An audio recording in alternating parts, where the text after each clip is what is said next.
Good evening, everyone. Welcome to ANC3F's September monthly meeting.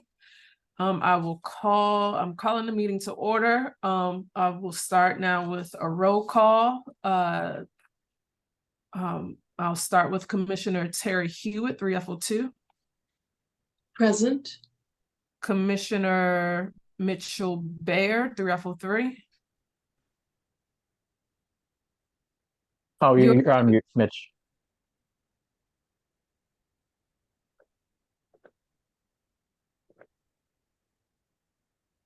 You're still on mute. But we got you. You still on mute. Commissioner James. Okay, I'm here. Okay. Commissioner James Tenderick, 3F05. Present. And Commissioner Courtney Carlson, 3F06. I'm here. Also, moving on to the next item on the agenda is the adoption of tonight's agenda.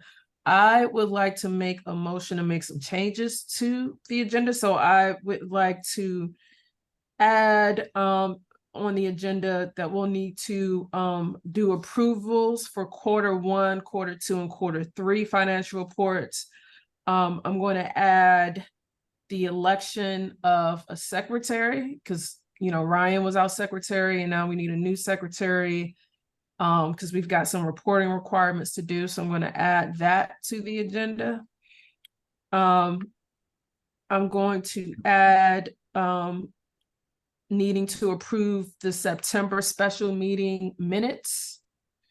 So we had that special meeting on was that September? Jeez. We had a special meeting on building 41 on UDC's campus, and so we've got minutes for that.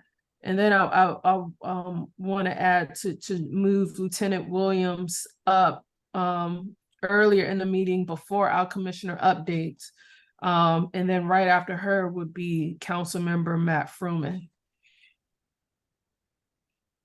So those are all the amendments that I would like to make. Can I get a second? I motion to approve all the amendments that you have said for Q1 through 3 financial reports, adding election of a secretary, approving the September special meeting minutes, and then moving Lieutenant Williams update before the commissioner updates, and having Matthew Fruman after that. Thank you very much. Good recap, James. Yes, thank you. I wrote it down really quickly. All in favor say aye. Aye. Aye. Okay, and a motion passes. So the next item on the agenda is approval of ANC3F meeting minutes for July 18th, 2023.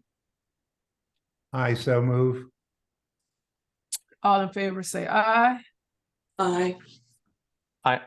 I'm sorry, I needed a second. He made a. I second. Okay. All in favor say aye. Aye. Aye.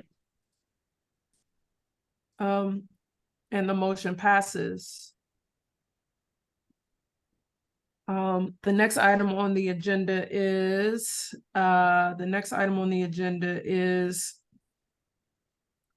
approval of ANC3F expenses. So I'm following the agenda right now. So we one expense was the WIC's actual website. And then the next is personnel tax payments. And then this is where we're going to add the Q1, 2, and 3 reports. Mitch, did you want to speak about those budgetary items? The budgetary items, no. They're regular admin stuff that we've been having through the year, so there's nothing unusual about them. The personnel tax payments, though, that you were paying back payments, right? That have been missed for a couple. No, actually, what I was paying, we did have some tax liabilities that developed, and interest on it was accruing, that I did have to make an extra payments to the tune of about $1,200 during the last quarter. All right, so is there a second to approve ANC3F expenses, including the Q1, Q2, Q3 reports? I motion to approve the budgetary items, including the Q1 through 3 financial reports. And I second it. All in favor say aye. Aye. Aye. Any opposed? Any abstain? Because there will be a vote for secretary and secretary has to sign off on the reports and I have not seen them yet, I will abstain. Okay, so there'll be one abstain. Abstention, but the motion still passes. Thank you. Moving on to the next item is the election of a secretary of ANC3F secretary. And yes, James. I motion to nominate Terry Hewitt as secretary for ANC3F. Do you accept the nomination, Terry? Yes. Okay, thank There you, you go Terry. then. And I second with my deepest thanks to Terry for doing it. You're welcome. I'm so lucky I missed that text chain. Thank you, Terry. All in favor, say aye. Aye. Aye. Any opposed? No opposition? Any abstain? None abstain, and the motion passes. Moving on to the next item now on the agenda is, we're going to do now the update for, oh, I'm sorry. We will actually now, the next item will be approving the meeting minutes for our special meeting on building 41. Any edits from the commissioners for the September special meeting? Okay, so then I motion to approve the approval of the September special meeting minutes. All right, any second? Second. Courtney seconded. All in favor say aye. Aye. Aye. Aye. Thank you. Any opposed? And the motion passes. Now the next item on the agenda is an update from AC3F prom update from Lieutenant Burdett Williams, and following Lieutenant Burdett Williams will be Council Member Matt Fruman. And what we'll do is we'll have Lieutenant Burdett Williams give her update, and then we'll have Council Member Matt Fruman speak, and we'll do Q&As at the same time for them, because they'll both probably be more safety related updates. So Lieutenant Williams, you are up. Awesome, thank you. Good evening, everyone. Hello to those I know and greetings to those I'm meeting for the first time. And I apologize, I'm still working on the video component with my new laptop. Okay. I sent Commissioner David our crime stats if she's able to post those. And that way I won't have to read off the actual stats. But there's 2 cases of note that I wanted to discuss that occurred during the month of August. The first of which was a domestic violence case, assault dangerous weapon knife, which was a closure that happened on August 28th in one of our residential buildings in the 4400 block of Connecticut Avenue. And the second of which was a robbery holdup gun, which occurred in the 5000 block of Connecticut Avenue at a retail location on August 9th. That particular case is still ongoing, and our 2nd District detectives are working some leads on potential suspects in that case. We have the full cooperation of the victim and their video and subsequent, I'm sorry, the word is escaping me. biological evidence that we recovered with our crime scene unit. And then I was asked to speak on a shooting that occurred prior to me returning back to the 2nd District. And speaking with our detective unit and our commander this morning, I can update that we're strongly working the case. We have some very good leads, and we're expecting to have a closure very soon in that case. And with that, oh, there we go. Okay, kind of small, but as you can see, we're still suffering with our property crimes. They're definitely still up. The major component being retail theft, again, on the Connecticut Avenue corridor, but more specifically looking at our stolen autos. As you know, the crime trend is, it's a nationwide issue, but what I've seen are a lot of those cases are folks leaving their vehicles running with the keys, with the key fob close to them, close enough that the bad guys are hopping into the car and driving off. A lot of these cases are juveniles, but some are adults. The offenders are from the district, Virginia, Maryland. A lot of the cases that we're making arrests in are ranging from juveniles to adults, but overwhelmingly, these are vehicles that are being left running, and then the other obvious component being the Kia and some of the features with that vehicle that allow them to use a thumb drive to start the vehicle. And with that, any questions? I will have, I'll have Councilmember Fruman speak, and then we'll do questions with you and Councilmember Fruman, if you don't mind. Yes, ma'am. Thank you. Thank you. Councilmember Fruman.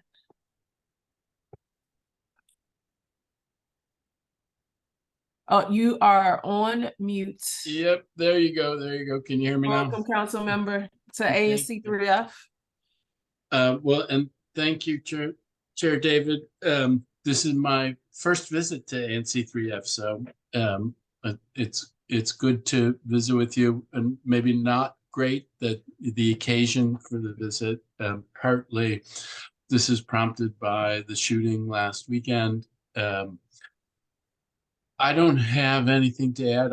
Our office reached out to MPD to get an update, and obviously the officers provided an update. I think a big thing that was on people's minds was whether this was something random or something targeted, and I do think that it is clear that it was targeted. It was amongst people who knew each other, and then I've heard also that MPD feels like they're making good progress in the investigation and are optimistic that they can get to closure. I think everyone will be relieved when they get to closure, although continue to be shaken by the fact that a gun was fired in our community, and the gun was fired very near where children play in a playground behind the building on Brandywine. My understanding is that the shots were fired on Brandywine as opposed to on Connecticut, but it's all very close to each other and troubling. We did a community meeting a few days ago, and there's a video of it, and I will look for it once I finish my comments and put it in the chat if people want to get at it. There is obviously a lot of concern about crime in Ward 3, and there is a lot of concern about crime, particularly on the Connecticut Avenue corridor. And everyone, I think Commander Branch, who spoke at the meeting the other night, myself, the ANC, are all looking for things that we can do that will be constructive, that can help us to address this issue. One of the things that's an issue is that MPD is short-staffed, and we need to have officers, not just have officers in the abstract, but have officers who are visible and a presence and liaisoning with the community. And that can be done within the confines of the staffing that MPD has, but also we need to to increase the numbers of MPD officers. We just had a hearing on some other legislation the other day, and the deputy mayor for public safety testified and said that the current cadet class is one of the largest cadet classes that they've had that's going to graduate shortly, and that the pipeline of new applicants into the next cadet class is particularly large. That could have something to do with the various incentives that we built in to recruit new officers, which were designed to address this issue. And hopefully they will begin to help us to address these issues. One of the things that the council has done a number of things, and there is a range from things that we've done in the public health space and on mental health issues and on out of school time that can be important to try to get at to diffuse issues before they turn into crimes. And that's important work. Another thing that was done before the recess was we passed legislation that addressed some of the issues that MPD had raised and the prosecutors had raised about pretrial detention. And so we increased pretrial detention partly in response to suggestions that many of when people are finally arrested and detained for very serious crimes, they may have had arrests for a number of other crimes before then.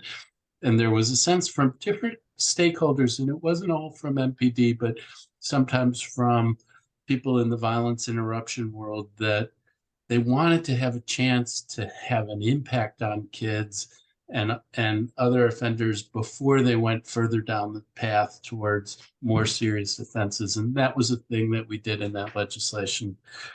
At the community meeting, I talked about, and we all talked about, concerns that people have about the way in which the voucher program has been implemented. And it is a real challenge.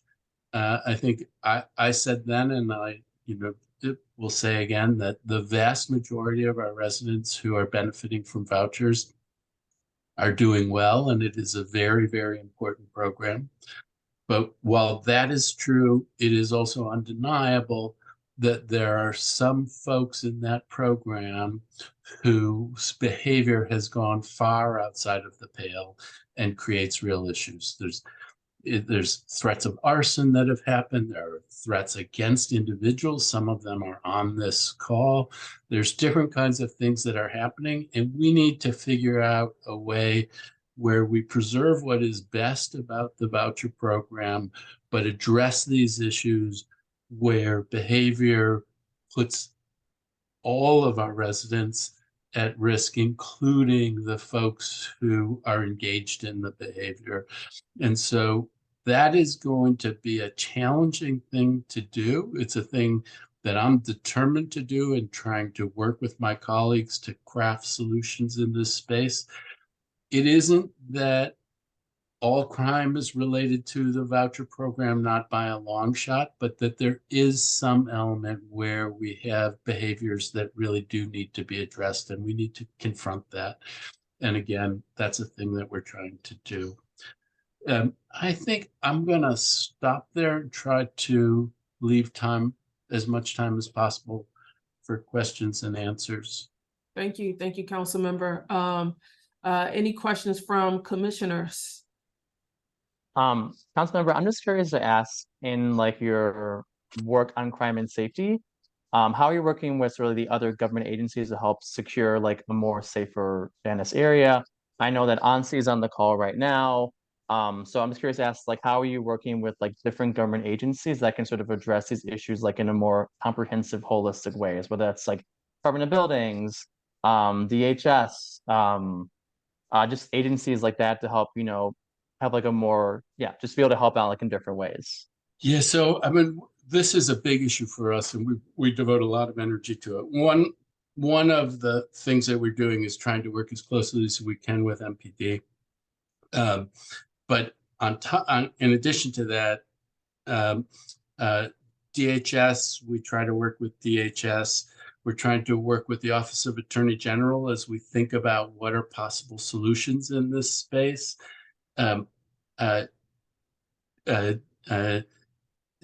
DCHA, again, trying to figure out what are the things that we can do.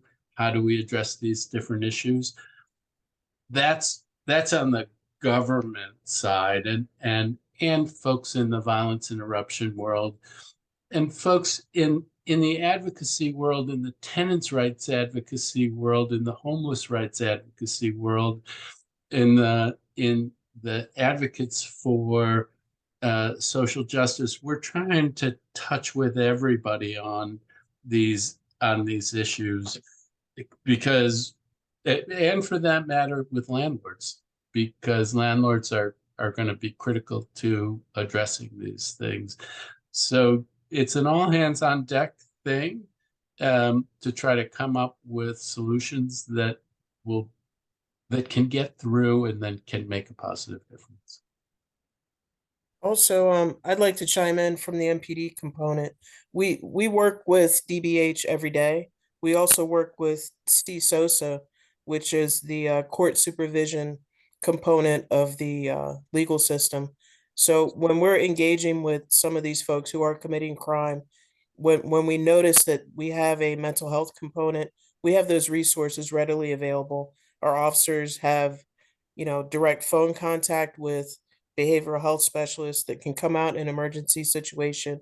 They can assist us when it's a non-arrest situation, but we have someone experiencing a mental health crisis, which translates to our tenants as someone who's misbehaving, banging on doors, screaming, carrying on. And, it doesn't rise to the level of put handcuffs on. So we have that component as well. And then we're doing follow-ups with our victims as well as offenders, just with our officers going out. My sergeants are going out, I'm going out, the commander's going out, and we're touching base with some of these families, when we do get complaints, knocking on doors, talking to them one-on-one to try and find a solution for them to help them integrate into our neighborhood in a calmer fashion, and provide them with those resources that they need, and that what the council member also expressed. Thank you, Lieutenant. Any questions from the community? Oh, I'm sorry, Commissioner Courtney Carlson. Sorry.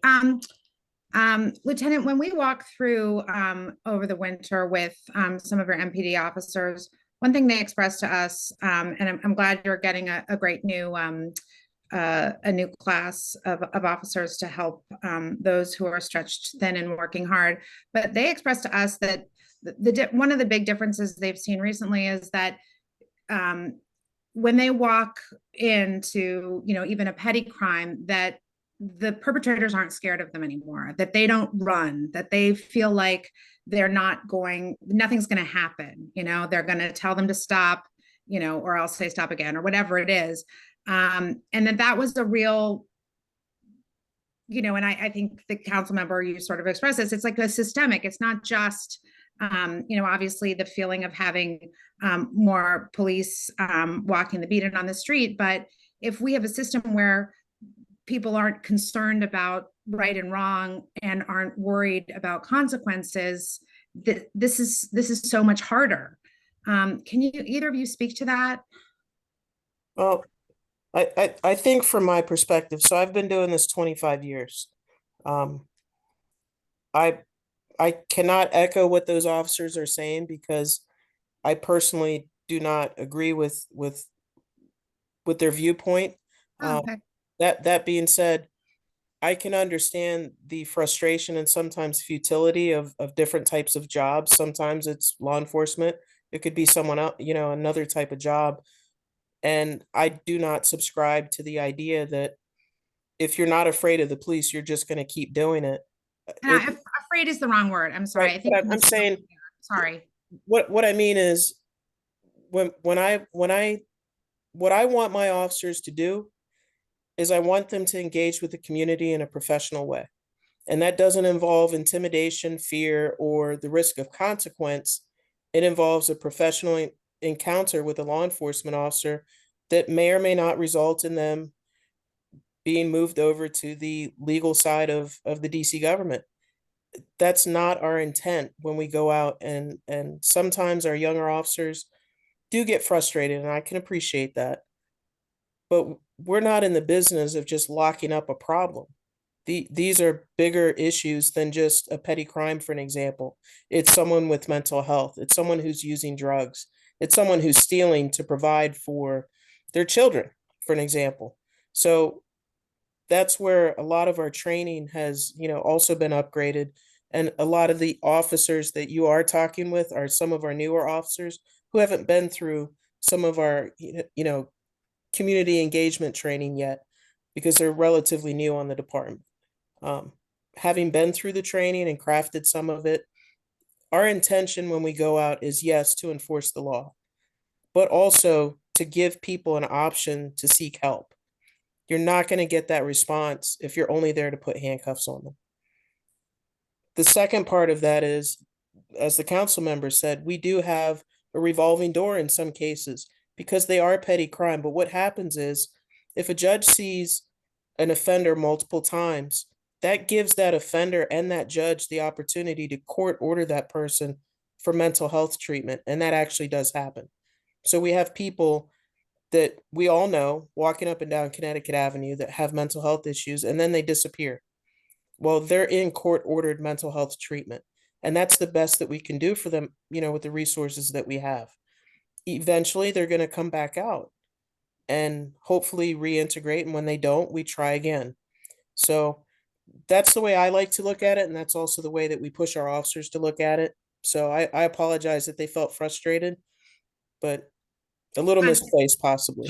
So Thank you. if I could chime in, if I could oh, sorry, can I just jump in that in my mind's eye, when I was asking that question, I was also thinking about, the TikTok car stealing of Kias and some sort of teenage, petty theft of CVS, and not as much the mental health, but thank you for answering from that perspective. Yeah, so I mean, let me chime in also, and I have to say I am, really heartened to hear how Lieutenant Williams talks about these issues.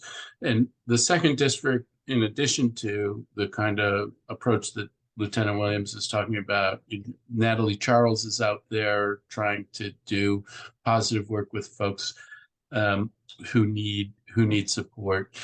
The message that you heard, Courtney, we heard also, and that was part of, and it's not there is the mental health issues, but there was this sense of carjackings that were happening that were at a level that was different than we'd seen in an awful long time. The CVS things that you're talking about, the way in which our conflicts, because there's so many guns, there's not fistfights anymore. People are using guns in all different kinds of conflicts. And there was this sense, and I think some police felt like they didn't have the support and were not authorized to take action in settings where they felt like they could make a difference, and there was some frustration. And the council did a couple of different things. The emergency legislation that happened right before the recess, in part, was intended to address that and send a message about that.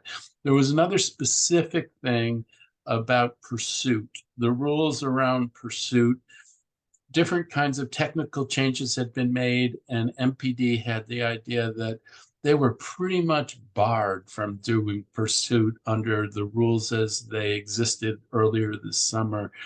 And that some of the criminals knew that, and they would, not that they'd just stand there in the CVS, but they would pull away from the CVS knowing that they weren't going to be pursued. And we made changes to the rules around pursuit that could help on that.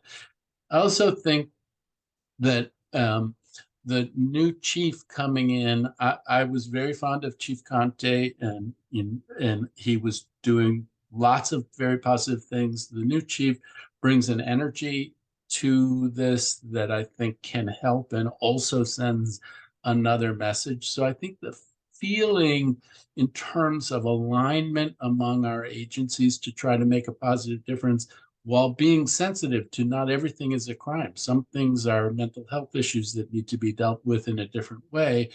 I think that feels different to me, and I hope it feels different to our officers today than it did in May. And so now we need to build on that and try to make a positive difference. I will eventually post the link to the meeting from the other day, but the other thing in terms of trying to change the feel around this is one of the things that the new chief has required is a community walk by each district every week for 52 weeks. So we have officers who are out in the community talking with people about what's on their minds and what are the things that they see as problem issues. And if it hasn't been to you recently, it's coming to you soon. That's one thing. Also, she's been very aggressive about getting out there and meeting with the community and making herself available. I've asked her to do a community meeting in Ward 3. She's more than happy to do that, but wants to wait until after the confirmation process. That's a thing that we'll probably set up in October as a way for folks to touch with the leadership at MPD in the kind of way that we did the other day. So I don't know if that helps to respond to your question. Guys, we also have a community walk scheduled for our ANC on October 1st, and we're going to be starting at Forest Hills Playground. I specifically picked that spot because when I left, that was our target area, and I wanted to revisit it because it's between quite a few of the buildings that we have issues in. So, and last thing, I've been working a lot of doubles, a lot of overtime, to specifically go after the robbers, the carjackers, and we've made some incredible cases, a lot of closures, a lot of arrests, and the chase policy that Mr. Furman was discussing is we're using a helicopter, we're using intelligence-led policing, we're sitting behind computers and maps and GPS, and Maryland State and Virginia State and all these different agencies are assisting. And so we're taking a lot of proactive steps. And like I said, we've seen a great reduction, maybe not right where we are here in 2D, but citywide. And those are the bad guys that are coming into 2D to commit crime as well. So the gig is up. They kind of know. They can't figure out how we keep catching them, but we're catching them. I'd like to reassure you with that a little bit. All right, and then thank you for that. And then we're gonna have 2 questions, and then we're gonna move on with the agenda. Sorry, everyone. So I'll have Amy and then Leroy. And if you have any questions or comments, please keep it to a minute. And then we'll have Pecky. Amy, Leroy, Pecky. One of the things I have learned in meetings with Matt Fruman is that many of the calls he gets in his office about security concerns are from voucher residents themselves. And one woman said to me that within a week of her moving her voucher from Columbia Heights to the Connecticut House because she wanted more safety, was that she was told by somebody who now has been barred from the property, I'll be your drug connection while you live here at Connecticut House. So, we need to realize that we all don't want to be a victim. There are some people who sort of tag along. My question is, how do we make the people who have been living here, like seniors on fixed income, feel like we are wanted as by the community as much as the new families that are moving in? I very much welcome the families moving in, but I don't want to leave my home of 31 years. And sometimes I feel like that's what the council wants me to do. Can I have one more question in, and then council member and lieutenant respond? Leroy. Okay, yeah, my question is very simple for Lieutenant Williams. What would it take to change the recruiting requirements for MPD? Because I actually went to the recruitment day about a couple months ago, the mass recruiting, and there were probably 50 to 100 candidates there. And I mean, we know that the obvious things of like drug use and, things that, that occur in people's lives that disqualify them. But, there are some good people that are being lost through the recruiting process. Like even just marijuana use, with people not drug use, but just using marijuana where they had bad situations, but they didn't commit felonies or anything else. So it's basically what would it change? Because if we had more recruiting, more people able to get through the process, then clearly MPD wouldn't be understaffed. So what would that take? Okay, so for Matt, for Councilmember Fruman and Lieutenant Burdette Williams, so one of them was how can we make sure that senior citizens feel welcomed in the community, and the other is how can we improve recruitment process for MPD? So, well, I'll take a crack at both. I mean, one of the things we need to address, the thing that makes people feel unwelcome is when there is egregiously bad behavior and it goes unresponded to. And that can be an issue for landlords. It can be an issue for the system. And we need to get to a place where when the behavior is bad enough that it has an impact on what I would say is the warranty of habitability for other tenants, that we have a way to address that. And today, under today's law, even a landlord who wants to do something positive, the hurdles for that are very high, and we need to address that and figure out how to do it.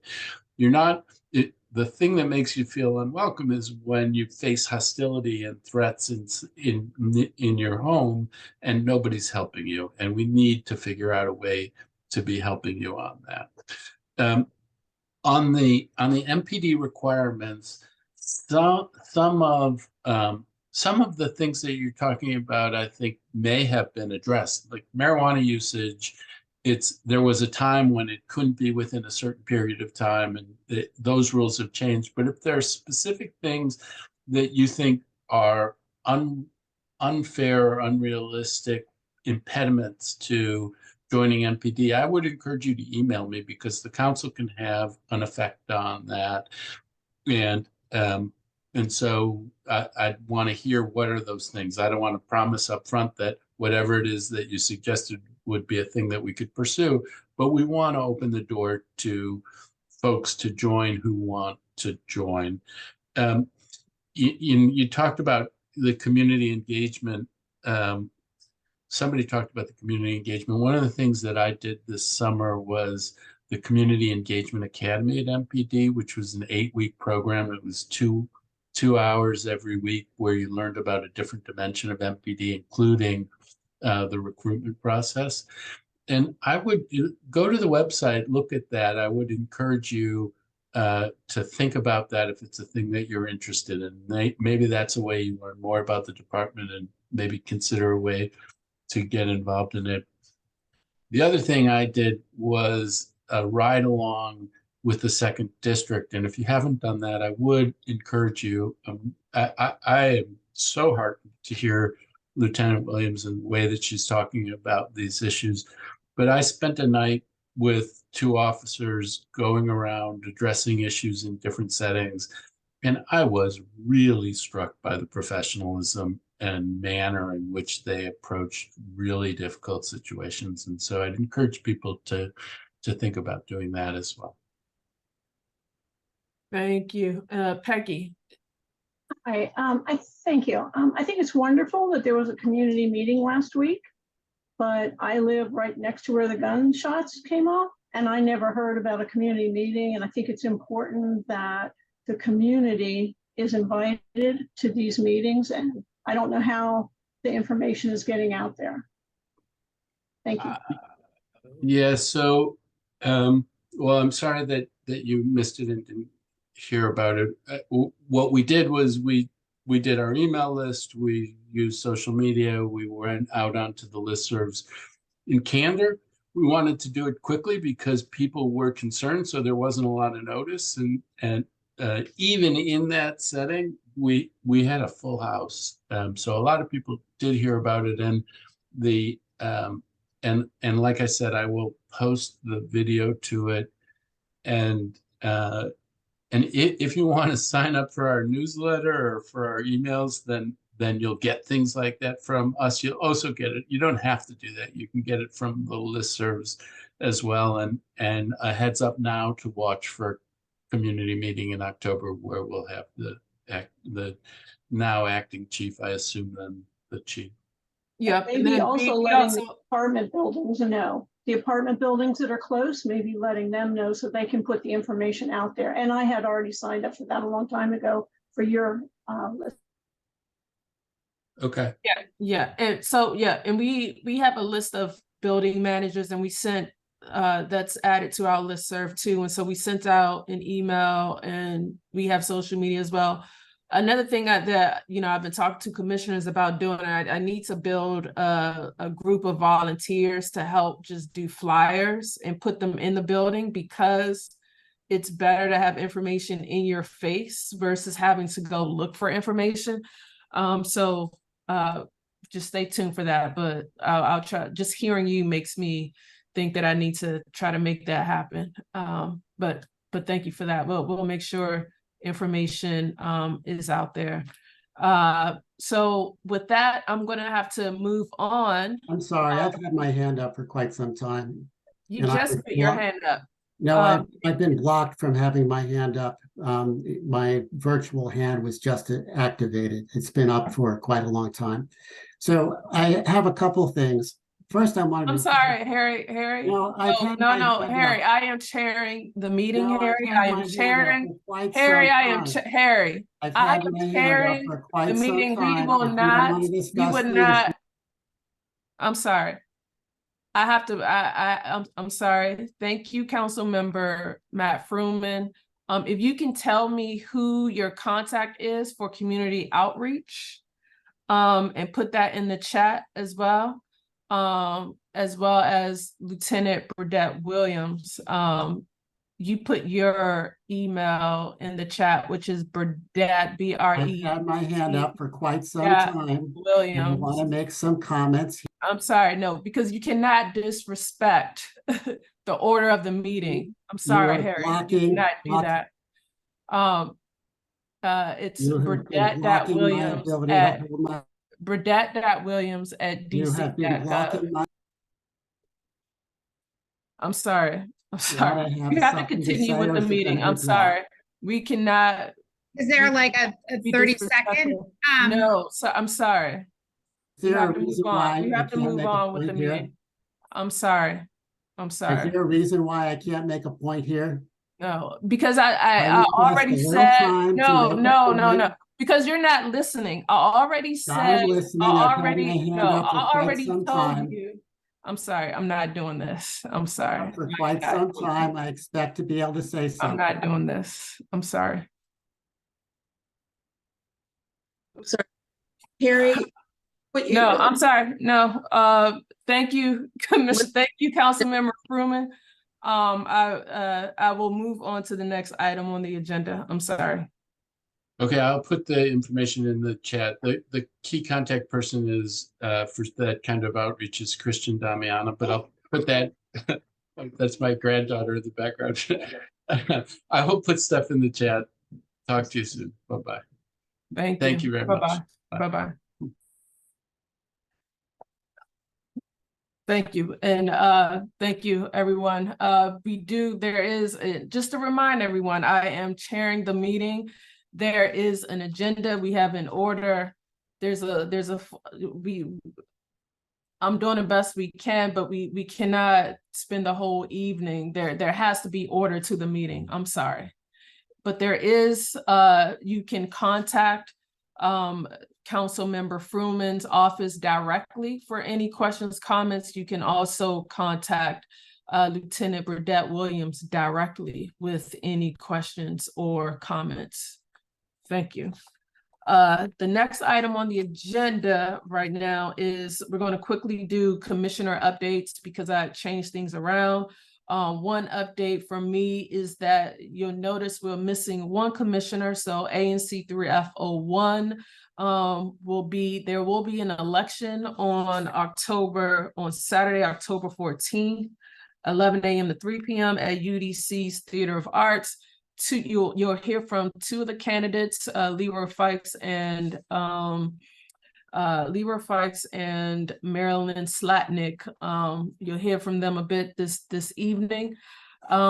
So only those who are registered to vote in ANC3F 01 can participate in the election. So please check the DC Board of Elections beforehand, because you're not able to register to vote during that time period.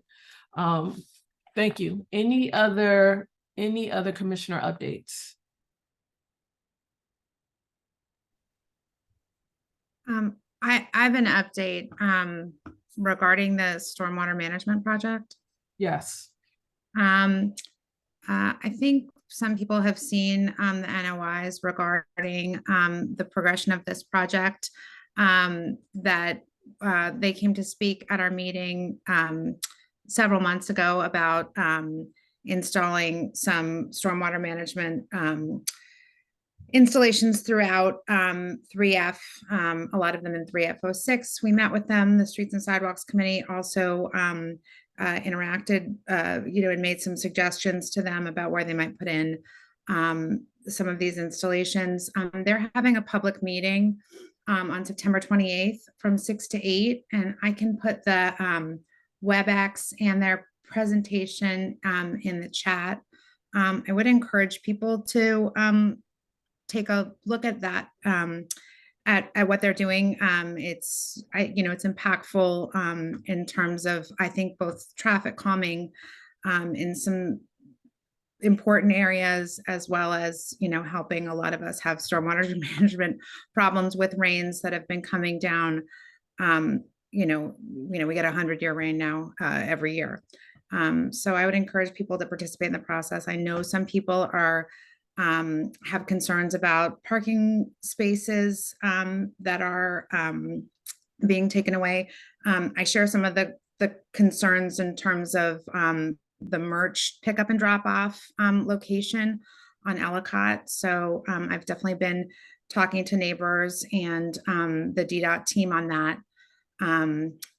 And then secondly, at 3F06, we have the Embassy of Israel's has purchased a house on Fessenden and Broad Branch Terrace, and we are happy to welcome the ambassador to our neighborhood, along with some increased Secret Service presence. I have spoken or been in touch with the ambassador's office about whether they will be asking for things that other ambassadors' residences and other embassies have done in the past, like adding a guard shack or a gate, and they don't have plans to do that at the moment. But that's just addressing some concerns that I've heard from. I don't know if the people who expressed the concerns are on the call, but we are welcoming, happy to welcome Ambassador Herzog to 3F06 and have an empty house full. All right, thank you, Commissioner Carlson. Any other updates? Commissioner Sarah Hewitt. Hi, Madam Chair. Thank you. On the flip side of that, the ambassador residence in 3F02 is vacant, and I believe it has changed hands based on information from a constituent, and I've put a request in to, put a request in to find out what's going on with the land. I would also say that there, I don't know if Paul is on the. One of the things we have right now, there's a crosswalk that will be installed in 3F02. We're pretty excited about that. You may have seen that on Albemarle and 30th Street. I always forget, 32nd Street. So that's pretty cool. And then the October Housing Committee meeting will be in the second week of October. Thank you, ma'am. Thank you, Commissioner Hewitt. Any other updates from commissioners? Seeing none. Oh, also there's a speed camera on Ellicott and Connecticut Avenue now. So there's now a speed camera in ANC3F. Moving on to the next item on the agenda is updates, committee updates. Streets and Sidewalks Committee. Any updates from Streets and Sidewalks Committee? If Paul's not here, I could, or Terry probably could just as easily as I could, give an update. We're going to have a meeting on October the 11th. We welcome more participation in Streets and Sidewalks. I know that the spot where the current speed camera has been installed has been a real troubled area for particularly merch students walking to school. There's a hawk signal there. So that's been problematic. So we're really pleased to have any traffic calming measures there. And we thank the DDOT and the city for being responsive to our concerns about that corridor, particularly with kids getting to merch. We're continuing to look at ways, because it's hard to get on the sidewalk priority list, different and creative ways where we can create pedestrian refuge with non-construction means. Just looking at, again, like the stormwater management program. And we would really welcome, anybody who's concerned about pedestrian safety. I know we've been working with some residents on 35th Street. All you've got to do is email us. We'd love to talk to you about it. We can help bring DDOT resources to talk to you about some possibilities if you have some troubled, some areas where you feel like need some safety improvements. Thanks. I think that was a little babbly. Sorry, guys. No worries. Running on Paul. Thank you, Commissioner. I'm sorry. I'm sorry. Sorry, I met with Paul today. I can give a quick update. There will be 2 speed tables that will be added to 32nd and Albemarle and close to, we're not exactly certain, but close to 30th and Albemarle. Thank you. Thank you, Commissioner Hewitt. Any updates from Parks and Watershed Committee? None. Thank you, Commissioner Bear. Schools and sidewalk, schools and universities, any updates? Yeah, so we had our meeting last month after like a month off from the summer. We talked mostly about like the UDC Building 41. There were several students that came on in, and so their voices were just being expressed and there being concerns that were being made to the committee. So we talked, most of our meeting was actually just about that. And then we had a little bit of time at the end to talk about like the Sheridan School construction. And that's going to be probably like a much bigger important topic for this month's School Universities Committee meeting. So we'll have our meeting on the 4th Tuesday of every single month. If you want to be on that committee, just give me an email.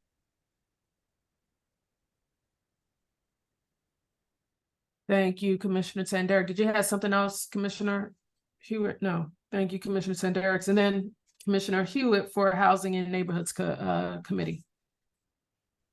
Thank you, Madam Chair. Sorry, I kind of got ahead of your agenda. I do apologize. So the second week of October, we will have a Housing Committee meeting. Originally, it was planned for October 27th. It's just, there's a lot going on. So I needed to, I'm sorry, September 27th. There's a lot going on. So I pushed it back 2 weeks. One of the things that I do like, and it's wonderful to have the feedback from participants, is having behavioral health participate in the meeting. It's been quite helpful to landlords, to property managers. That's pretty much what I have at the moment. Thank you, ma'am. Okay, and then the next meeting is? After that Thursday of the second week of October, after. Okay. And we'll have notices up as well. Is that October 12th, Terry? That's second Thursday of October. October 12th. Thank you so much, James. All right, thank you. Moving on to the next item of the agenda is community forum. Do I have UDC here? Hi, Juanita, how are you? Hi, Commissioner or Chairwoman David. How are you? Couple of updates. President Eddington, our 10th president of the University of the District of Columbia, has started his tenure. He started in August. He has been doing a lot of outreach with community stakeholders, government stakeholders. We're still scheduling quite a few meetings. ANC3F, we are excited for our meeting with you all in the next few weeks. And then we do plan on hopefully having a community forum in the next couple of months so that the community can also meet with President Eddington. Although a lot of community members have been at other meetings and they have started to meet him and see him around campus, so that's been great. Our food court is officially open in the student center. We have brought in Chick-fil-A, Fuddruckers. They have a sandwich making station, I forget the name of it. And then they also have soups and salads and breakfast. The hours of operation are 7 a.m. until 7 p.m. Monday through Friday. We welcome the community into these spaces. We have seen a lot of community members at the grand opening and eating in the building. So everyone is welcome. Please spread the word. We will try to get some flyers out there to the community so that other community members can know that it's there. So happy to have Fuddruckers with Perkin Management on board with us, or Fuddruckers and Chick-fil-A, I should say. Opening convocation is this Thursday at 10 a.m. President Eddington will be the keynote speaker. Community members are welcome to this event. However, you do have to RSVP. So if you are interested, please put your email in the chat and I will email you that information. Fall enrollment numbers. We currently have 3,789 students enrolled at the university. That's between a community college and the Van Ness campus. At the community college, there are 1,818 students enrolled, and at our Van Ness campus, there are 1,971 students enrolled. That's including our law school.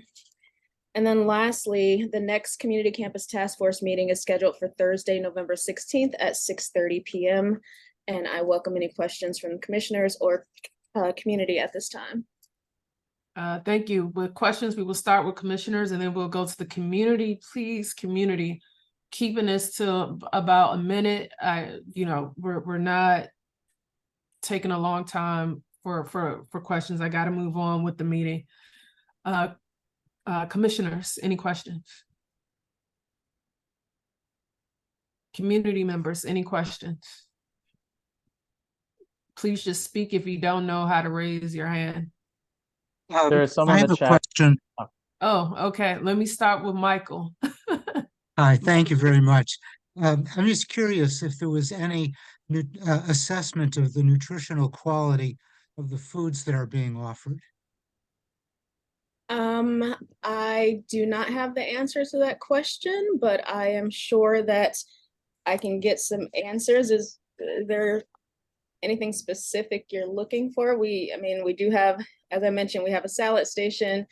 We have salad options. We have vegan options. We have vegetarian options. Yeah, well, I'm just curious about the usual things. Sodium content, because hypertension is such an enormous problem. Calorie content, because of obesity, is such an enormous problem. Saturated fat, dietary fiber, all the nutrients, so that there are whole grains instead of white flour. So people have some healthy choices. Well, they do. Chick-fil-A and both Fuddruckers are national brands. Fuddruckers, they do, as I stated, have vegan and vegetarian options. There are some vegetarian options at Chick-fil-A as well.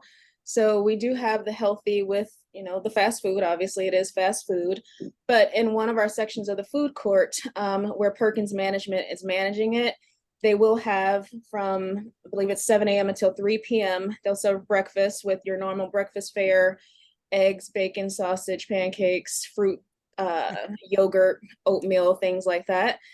And then they will have from lunchtime different things that they'll serve on different days. So it might be lasagna or macaroni and cheese or meatloaf or something like that. The menu will change regularly, so you'll have those different dining options as well.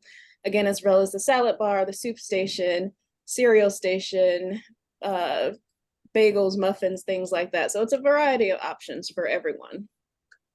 Yeah, thank you. Thank you, Commissioner Tenderick. I'm just reading a comment in the chat. Karen just said, could those numbers of UDC students please be added to the chats? I'm sorry, say that one more time. Just in the chat, it just says that from Karen Breslin, could those numbers of UDC students, I think she's referring to like enrollment numbers, please be added to the chats? Oh, sure, I can add that. My question is because there, there are members of the community who are saying that UDC does not communicate with students, with members of the community. Can you tell us what are the avenues of communication that UDC uses that maybe the community could be missing? So when we communicate with our students, there's a lot of different ways that we do it, and it really just depends on which office is communicating. Our Office of Marketing and Communications uses our email to send out email notices to students. When it comes to academics, they receive text messages on their cell phones from their advisors. When it comes to things like the Campus Master Plan and Building 41, we send out email notifications to students. We have flyers up around campus letting them know that we're having meetings. We've done surveys. So we do a very good job at communicating things to our students. I think what people sometimes forget, especially when it comes to the Campus Master Plan, is that happened in 2020. We're now in 2023. Our students are transient, so it's very possible that a student in 2020 received all the information, but a student in 2022 or 2023 didn't receive the information because it's something that's already taken place.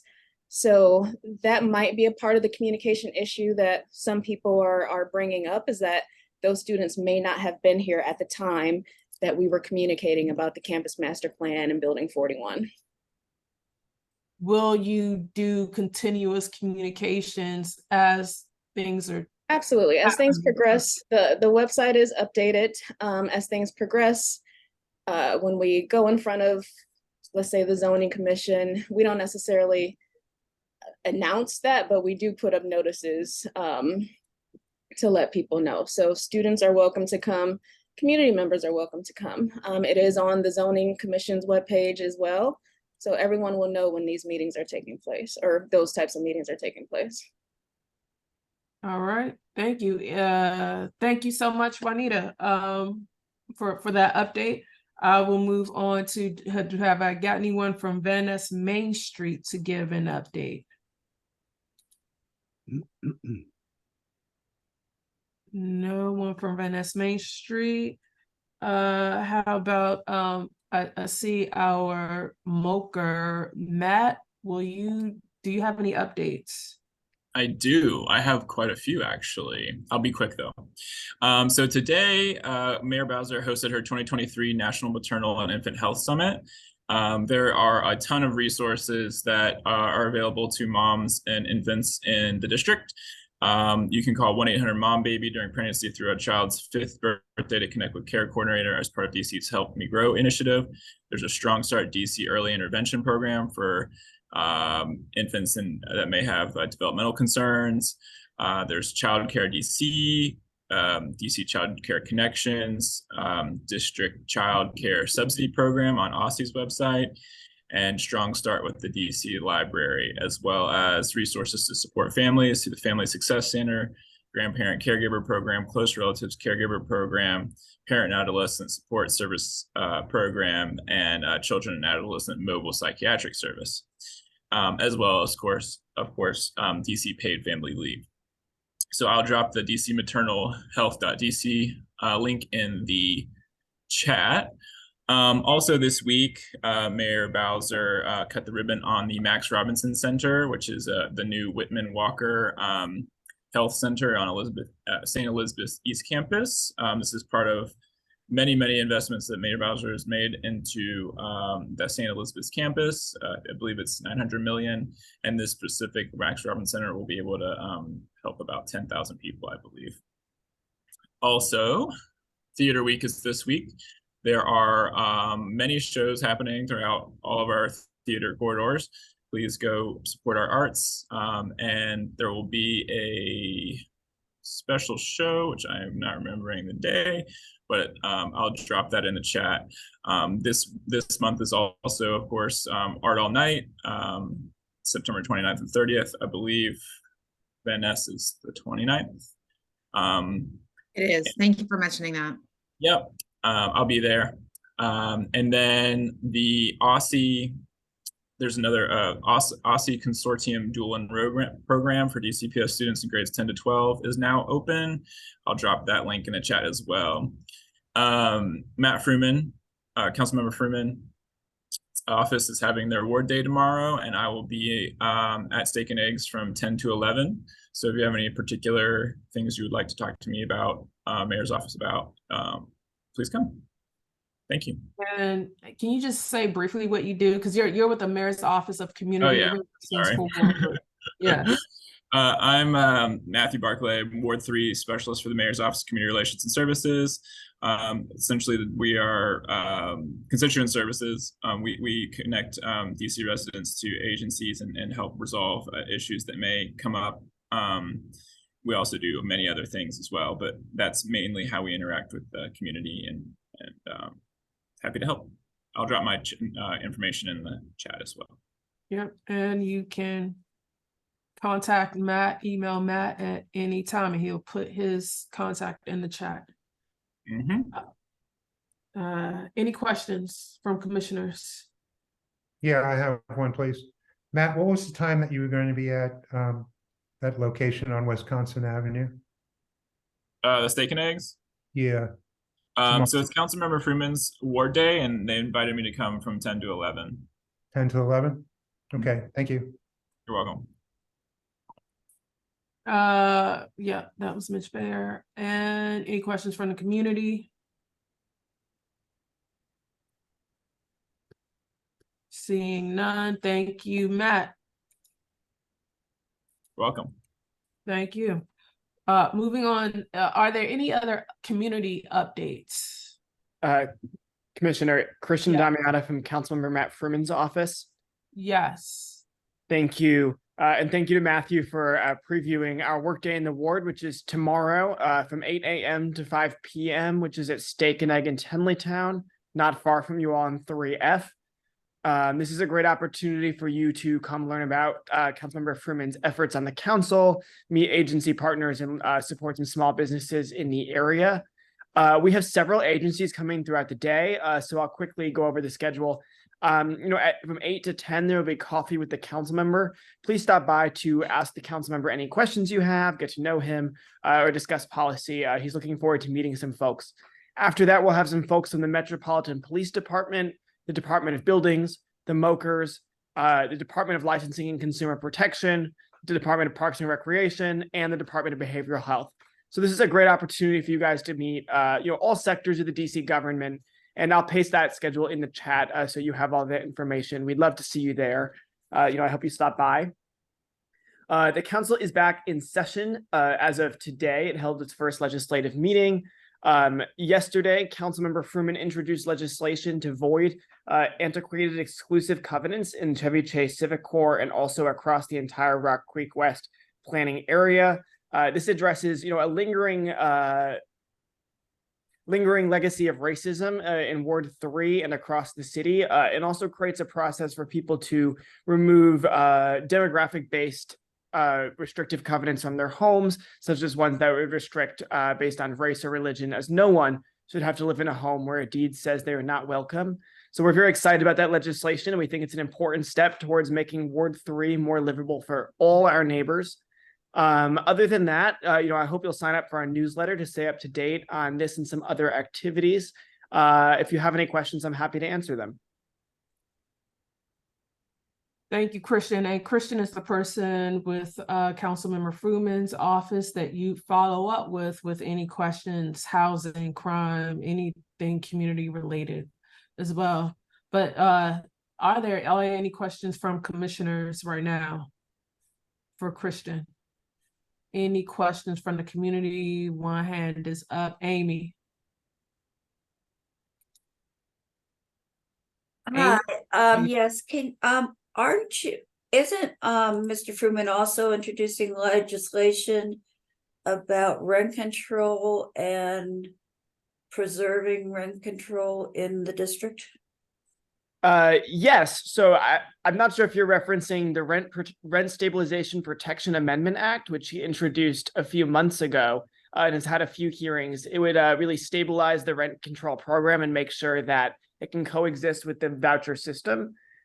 He's also working on legislation that he'll introduce in the coming months to strengthen the voucher system and make sure that it's working for all neighbors and address many of the concerns we've heard from the community about safety and looking for improved security. So yes, we're addressing both sides of that. We already have done some and we're going to do more. This is an issue that's very important to Councilmember Fruman. Because a lot of seniors wouldn't be able to live in the district if it wasn't for rent control. And that's exactly right. This year the council was able to cap the rent control increase for seniors at a modest increase, and then also cap it really for all people in rent controlled buildings. And that was so important for preserving housing affordability. Thank you. Any other questions from the community? Seeing none, thank you, Christian, and your contact is in the chat. So thank you so much. See you next month. Moving on to the next item on the agenda is DC Water with Emmanuel Briggs. Manuel, are you there? Hey, good evening. I'll be doing the presentation this evening. Jarrell, before you start, can I just ask a question or two, please? Yes. I just got word from someone on Audubon Terrace that there are some construction vehicles and a fire truck on Audubon Terrace. Are you guys currently in process of doing shots 6 and 7 in the park? Yes. We are today we are doing shot 6 to 7. Yes. Okay, so you're doing operations as we speak right now. I would need to get an update from the field, yes. but okay, go ahead, Peter. Yeah, we are. Commissioner, Okay, Peter, you guys are causing some real confusion and some real angst in the neighborhood. And I guess as you guys get closer to the community, you've been in 1 through 5 and you've been in the park, but 6, 7, 8, 9, and 10, you're going to be close to the community. You really need to tell people that you're there and what you're doing. People over at Audubon Terrace are concerned about what's going on there tonight. And I've got people who are texting me, and that's why I haven't been exactly paying attention to the other speakers here. And I don't know what to tell them. You guys need to inform them that you're coming through when you're doing these things. And if it needs to be door hangers, that you're going to have construction vehicles on Audubon Terrace or fire trucks in front of their houses, you got to do something because people are really, really concerned. Yeah, we stay inside the park. It's just that, as you know, the mile that we're using for SIS is very close to Audubon, and the manager did send an email blast out, and I think he sent an email to you a couple of weeks ago that we're going to be on Audubon Terrace. There's some stuff that we're doing on Audubon Terrace that we need to do in order to do, if we're going to keep the schedule moving. So we did send stuff out, particularly on Audubon. We did it 2 weeks ago because we knew we were coming. So we apologize. But we're not on Audubon Terrace yet. But we're doing CCTV that we need to do in order to do the shot on Audubon Terrace. Okay, but are you doing CCTV tonight on Audubon Terrace? Or No, are those we're not. We're doing shots 6 to 7. But our some vehicles are on Audubon Terrace. Okay. See inside the park. We're gonna be inside the park for 6 and 7 and 8 and 9 and 10. Okay, but Peter, I don't care if you're doing operations in the park. If you're in the community, coordinating things that are in the park, then you're in the community and you need to be letting the community know that you're there, because they're concerned about when they start seeing fire trucks on their street. So I understand that you guys have something in your mind where you differentiate between being in the park and being, in the community, but there are places, especially in shots 9 and 10 that we'll talk about later, where you're just a dozen feet from the community. And so being in the park doesn't, in my mind, say that you don't have to notify the community and what you're doing. We apologize. We talk to you tomorrow morning. We apologize, but okay, Jarrell, you can start your presentation. Thank you. Okay, 1 second.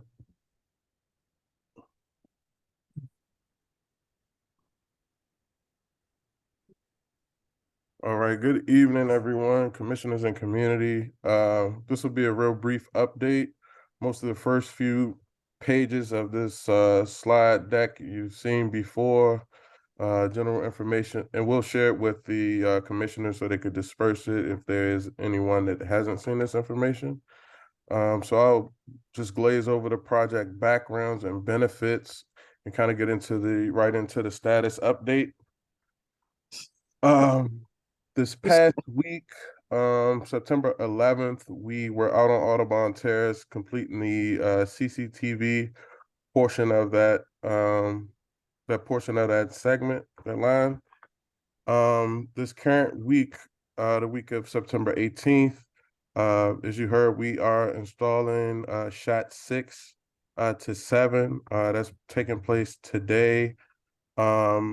And then we plan on installing shot 7 to 8 as well. Once that's complete, we'll begin our post CCTV operations, and that's basically sending in the robotic camera, as you can see in the photo at the bottom of the screen, sending in that robotic camera to go in through the line and ensure that the liner was installed properly. So that's a process. And then the following week of September 25th, 2023, and just keep in mind that some of these dates are tentative just based on weather, field conditions, materials. It varies, but the week of September 25th, we plan on installing shots 8 to 9, and then also shots 9 to 10. And then that'll also require a post CCTV of that segment. The week of October 2nd, we anticipate to do a CCTV segment for shots 10.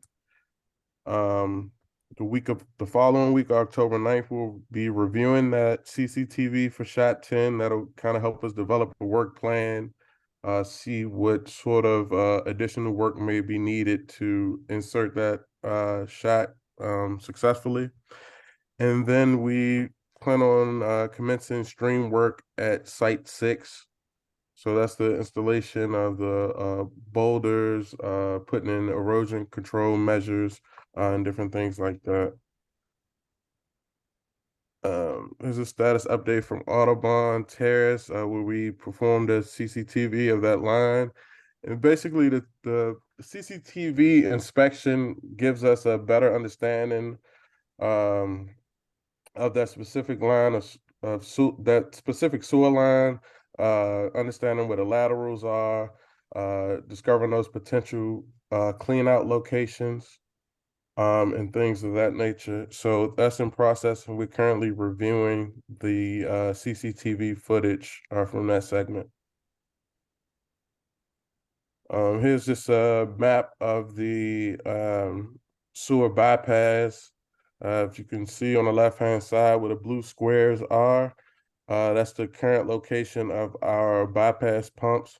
And once again, those are sound attenuating pumps, so they run much quieter than the stream bypass pumps that were near that location before. And that bypass setup will remain in place until we complete shots 6 through 9. And we do continue to monitor the bypass system and its lines daily, monitoring it for any defects. With that being said, we'll continue our stakeholder engagement, providing regular updates to the councilman's office, also hosting virtual meetings, in-person meetings as needed. Just speaking on that, we have been in contact with the Montessori school, making sure that they are informed of the upcoming work and share any potential impacts with them as well. So another thing, we'll continue to provide updates through our email distribution list. We'll attend some community events, continue attending this ANC monthly meeting. And then we'll do door-to-door distribution for CIPP notifications, and that's specific to the Audubon Terrace once we begin installation in that area. We still don't have a solid date for that yet, but once we do, we'll be sure to give you plenty of heads up. And then also continue coordinating with the property managers at surrounding apartment complexes. And with that, this is the best way to contact the Soapstone Project team. If you would like to be added to the email distribution list, please add me to soapstone.info@dcwater.com, and we'll continue sending those weekly updates out to the community. If you have any other concerns, we do have a 24-hour project hotline, which is 202-301-8058. And again, that project email is soapstone.info@dcwater.com. And with that, we'll open up the floor for questions. Yeah, Jarrell, I've got a question, please. Could you go to slide 16, 15, and 16? No, keep going further into the presentation. Yeah, keep going until you can show shot 10. Shot 10. Okay. Peter, we were promised to have a call with the community in Park Van Ness and Park, Connecticut, and the Montessori school when you guys get close to doing shot 10. And you can see, everyone can see, that shot 10 is about 10 feet from the property line of Park Van Ness and Park, Connecticut, and the Montessori school complex. In fact, there's a dog run in there that people use on a regular basis, and you guys are going right up that dog run. My question to you, Peter, is when are we going to have that Zoom meeting so that the community in the school and the 2 apartments have the opportunity to talk with DC Water about shot 10? Okay, let me just give you an update on shot 10. Shot 10 will be complex because that's about 40 feet drop. It's going to be a challenge for them to do, for us to do that shot. So we're going to be meeting with National Park Service, share a plan with them next week. We kind of trying to find out the reason why. Peter, I don't, you're breaking up or something. All I asked was, when are we going to have that call?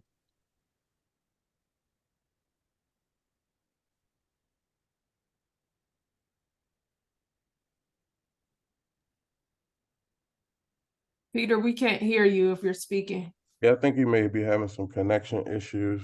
But... Commissioner Bear, this is Will Elledge with DC Water. If Peter's not on the line, I can't answer that question specifically, but I'll make sure that we have that meeting before we do any of that work. Oh, Peter, you've been breaking up. We haven't heard anything you've said for the last couple minutes. You've been breaking up pretty severely. Okay, well, I'll coordinate with you. Okay. Okay. Could I jump in for 1 second? This is Nikki Landrum. I'm the project manager for IPR. Shot 10 is not going, we still have time. We are not in a position to be doing shot 10 anytime in the immediate future. And I think that's what Peter was saying. There's still time to set up a call and get together, communicate, answer questions, and go through everything that needs to happen to keep everything square with the community and DC Water. Thank you. It sounds like maybe Mitch, you could have a public meeting with DC Water about this. So Yeah, well, you I was can go gonna- in depth with this. Yeah, good suggestion. Marjorie has her hands up. Hi, Marjorie. All right, there we are. Hi, everyone. My question has to do with the laboratory testing results that you have done so far. In previous meetings, I asked about shots 3, 4, and 5, which you've done, several months ago. And I believe that Peter and others said it was up on your website. I haven't been able to see it.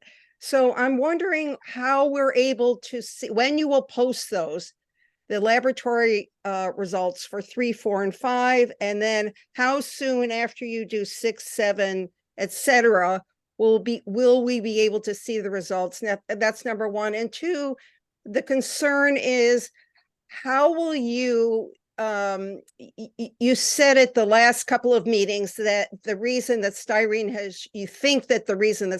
has shown up is that the equipment was not clean from a previous project that used a styrene liner. That's my understanding. And so presumably you're going to clean all the equipment or use new equipment from now on. At what point will you know whether styrene is showing up and showing up in greater quantities than the cumene is showing up? It looks like Peter, I don't see him on the, Peter, are you there? Oh, Peter's back on. Oh, now he's off again. I'm back. Can you hear me? Okay. I'm sorry. Yeah, we can hear you now. Did you hear the questions? No, I was knocked off the Zoom. So the first one is about the lab results from 3, 4, and 5. We had promised to get those up on the website. Can you confirm that they are on the website? They're on the website, but the way it was put on the website was they didn't. What they did, they put the lab result differently, and they put the daily reports differently. So I'll be working with Emmanuel tomorrow to correct the way it was put on the website. That was the issue. Okay, and then in the weekly, I couldn't catch that. I'm sorry. Can you repeat what he said? Well, we put it up on the website in a way that apparently it is a little bit hard to find. So we're going to fix that to make it easier to find. And then what I was asking Peter or Jarrell in our upcoming weekly email blast, we can include instructions on how to find it to make sure that that's easy. First, we'll make it easier to find, and then second, we'll give you a click by click of how to get to it. Okay. Thank you. It should be pretty straightforward. I would think it would be. If you go to the project website and scroll to the bottom, I'm assuming it's something on that order. Everything is in there, Will. It's just that, for example, site 6, the daily report and the lab report should be in the same location. But the way it's put, they put all the lab report in one, and they put all daily report on another folder. So moving forward, they're gonna put site 6, lab, and daily report in the same location. I think that was the complaint that we get it. Thank you, because I don't think there should be a 3, 4, or 5 month delay between when you do testing and when we see the results? No. Yeah. All the reports are on the website. We just need to, put it in a way that you can easily, locate them. And then Peter, Marjorie kind of came back to her second question there at the last little bit. How long after we're doing those shots are we getting that information uploaded to the website? Is that a couple weeks or so is what we're aiming for, right? Yes. Okay. What happened was that at the beginning, the daily report, as you know, we can upload that one in a week. But talking to Commissioner Beer, he was asking us to just put almost everything at the same time. So that's why we're waiting for the lab report, because the lab report has to go to the lab. That one we don't have any control over. But moving forward, we're gonna put everything that we have on the web, and when the lab report comes, we upload it too. Okay. And then Marjorie, you'd asked a comment or question about the styrene. The using new equipment, that's not something that's practical, and the equipment that they use actually had been cleaned. I remember remarking when I showed up on site, it was, to be honest, it was some of the cleanest CIPP equipment I'd ever seen. The CIPP equipment, once it has that styrene, it just is going to be the nature of having a little of that in the environment when that equipment's being used. And that's why with the air monitoring, we're also showing that the concentrations are orders of magnitude below any action limits. I don't expect that to change. I don't know if that gets at the second half of what you were saying. I think it does. Yeah, it's different from what the engineer at IPR said at the last meeting. And I'm just not sure. I know we're getting into a lot of details here in a public meeting, but I don't understand why it's showing up in greater quantities than cumene.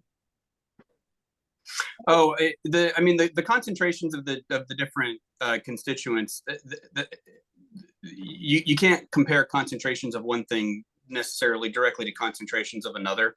That's just the chemistry of it. What you have to do is you compare each constituent to its AEGL, to its action limit.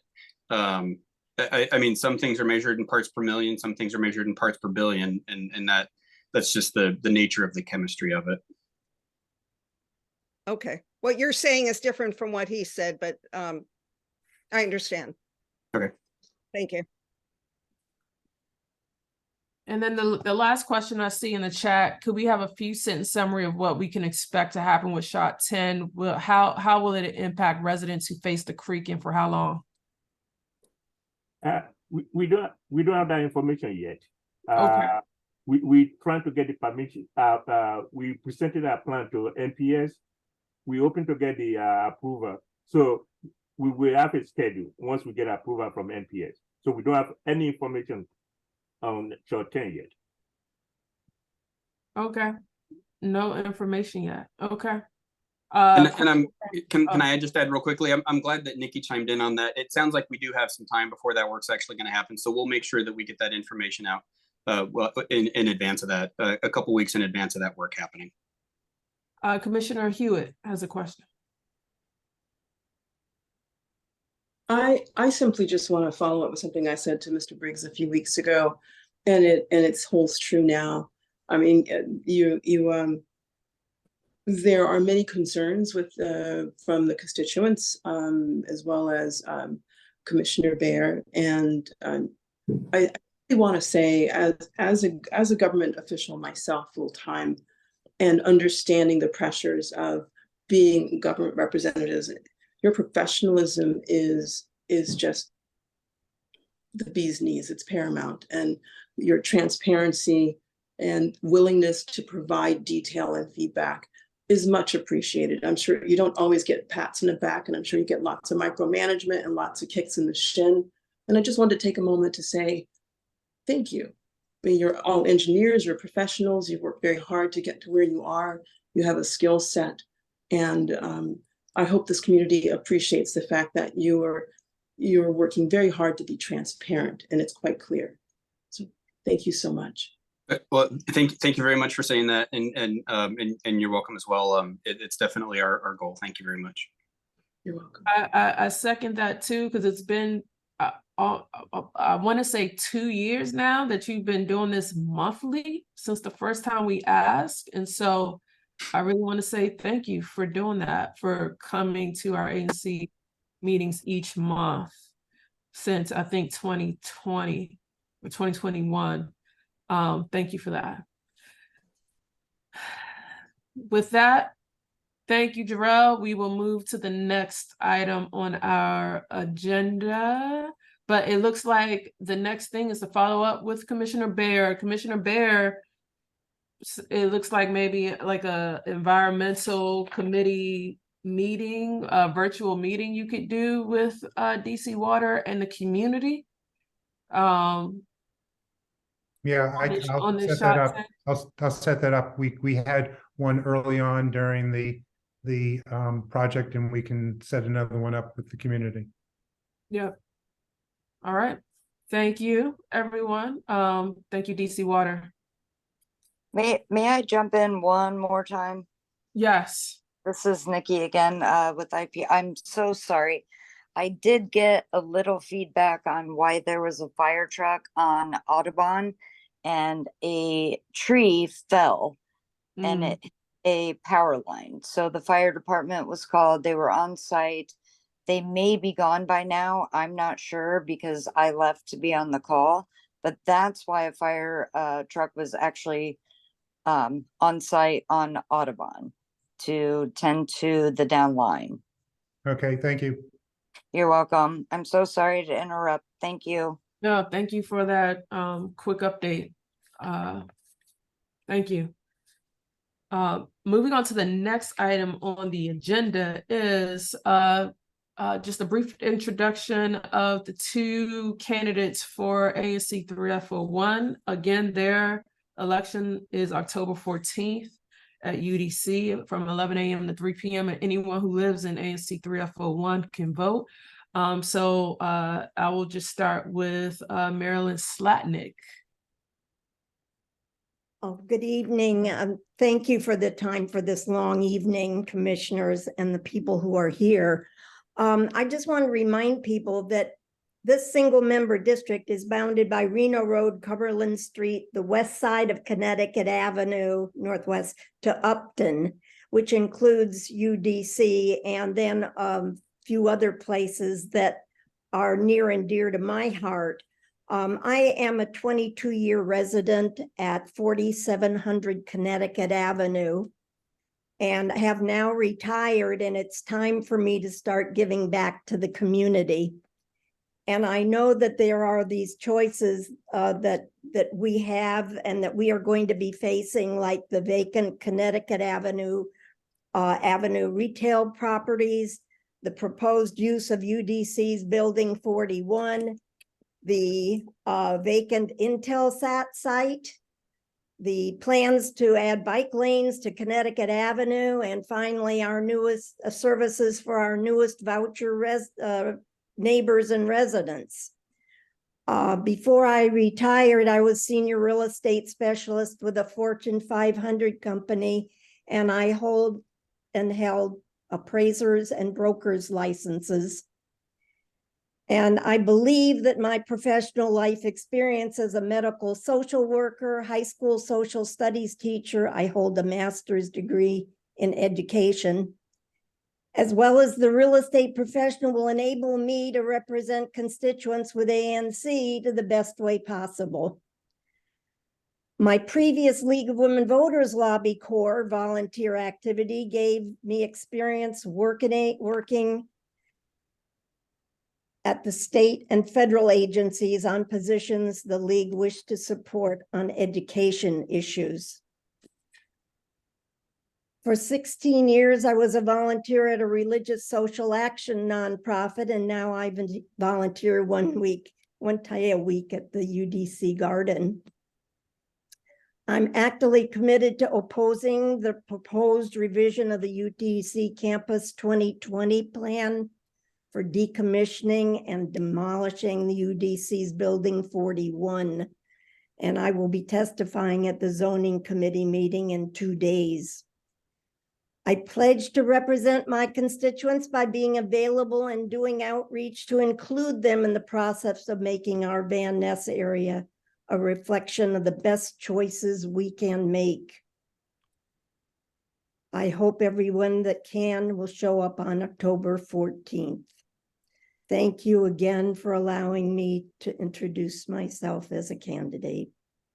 Thank you, Marilyn. Have you got contact information for anyone who wants to reach out for you or maybe help your campaign?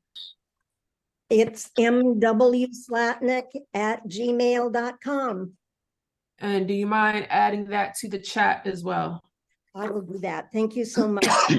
Thank you so much. Next up is Mr. Leroy Fikes. I think I'm saying your last name correctly. Yes, indeed. Yes, ma'am. Good evening, everybody. Some of you know me as Matthew Fikes, which is just my middle name, which I've been using. But Leroy Fikes is on the ballot, so I guess I'm gonna have to go with Leroy Fikes. But yes, I've been trying to process how to put all this information into 3 to 5 minutes. And I, along with, I'm sure most of you, is very tired, just getting off work a couple hours ago when the meeting started. So I'm going to do the best I can to sum up, make this short pretty much. My background is in law enforcement. Now I work with DOIRS, which is Department of Youth Rehabilitation Services. And I just started with them. And the reason I'm starting with that is because it has given me a firsthand look at the state of being and mindset of juveniles, which seem to be one of the major problems, not just on Connecticut Avenue, but just in DC in general, which we were talking about earlier with Lieutenant. I'm very active in my church also. I'm a Christian. And I believe God is just using me in a very unique way to make a change in his own way from a different perspective. And when I say that, because I think a lot of people I'll say a lot of the community on this side of DC, everyone is not in the reality of the state in which we are. Pretty much everybody wants to be safe, but a lot of you all, I'll just say in my ward, because I grew up in DC. I have friends in Southeast when DC was, they called the murder capital of the world. High crime, parties, all type of crazy. So I've watched the gentrification and all that. Politics was the last thing on my mind. Police was the last thing on my mind. Back then in, the 80s and 90s, nobody even was thinking about being a police officer or security or any of that. So now I'm faced with, I'm in the Connecticut House, 4500 Connecticut Avenue, and I work with Amy on the Connecticut Association, which I've also learned a lot with. And I'm trying to sum this all up, but my vision, my plan, if I'm to be, in this position, is to work with the buildings, work with Matt Fruman's office, work with Lieutenant Williams, who I've talked to some of them already, just being a part of the association, to present a whole nother positioning of security, what it means, how we make things stronger, whether security officers, police, the Mayor's Office of Public Safety. I don't know if I'm getting that right. I've been talking to Cameron Bass, who's in that office, and really just learning a whole lot. So I'm still learning a whole lot. And as the friends I have in this area saying, Fikes, you got to do research, you got to do planning. And I haven't been doing as much research because of work, because I've been training in this position. But we have to know, to be able to fix things, you have to know what the root is. As Lieutenant Williams was talking about, it's a bigger issue of just locking up youth, locking up people. There's a generation of mental illness that DC is not properly addressing with case managers and social workers. That's, I guess, in a nutshell. So my plan is to face that head on. And a lot of it is racial, a lot of it is prejudice, and a lot of it is, what's the word I'm looking for? Placism or status, I should say. When years ago, I had a conversation with my mother because she's, has been a director in federal government. And when you're on a high level position in any type of way, whether you're a job, whatever, you don't have a concept of what juveniles are dealing with and what their mentality is. But we want to deal with them in our neighborhoods in a certain way. But, when we don't know what we're even dealing with, all we know is the police are supposed to do their job, and it's not that simple. So my plan is to, gather information, understanding data, whatever I need to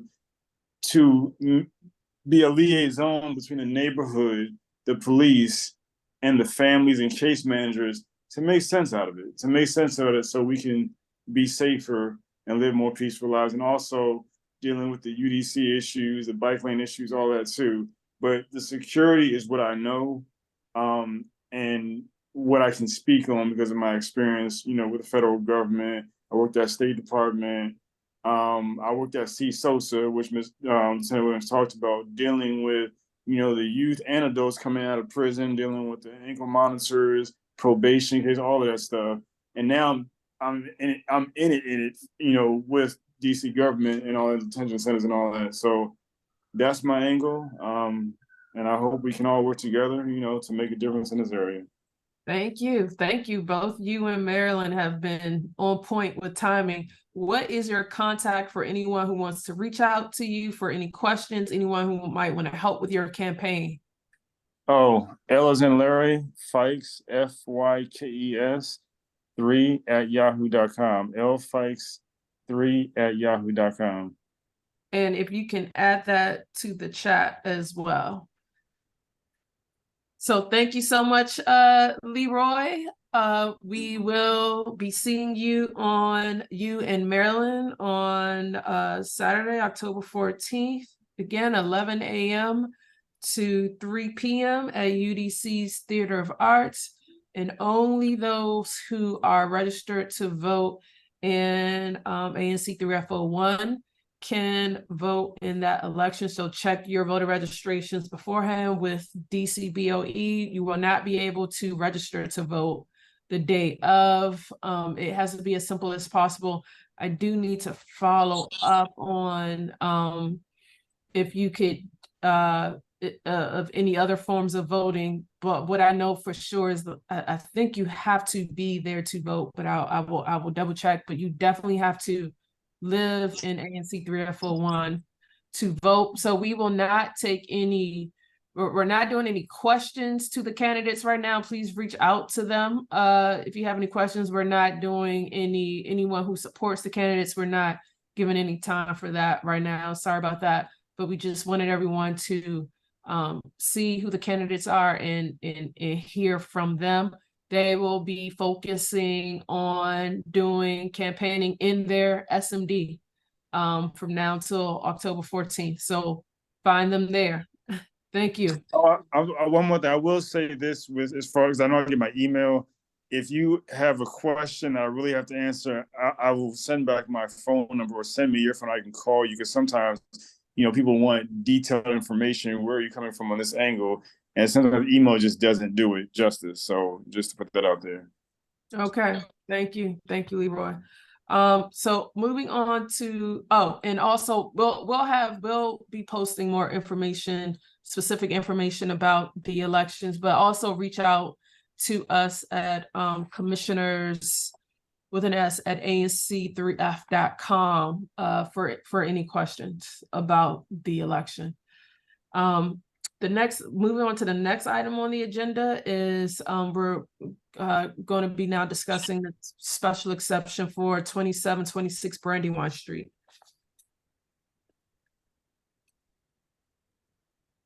Hello. Hello. Hi there. Okay, let me try to share my screen and see if this works. All right. Can you see my screen here? Yes, thank you. Okay. My name is Pete Nettlebeck. I'm an architect working on the project at 2726 Brandywine Street Northwest. The owners are Casey DeLotte and Joel Schumann, and they are both on this call as well. We are seeking a special exception from the minimum side yard requirement in the R8 zone, which is 24 feet in aggregate, with no single side yard having width less than 8 feet. The property is located at 2726 Brandywine Street. Here's a base map for as a reference.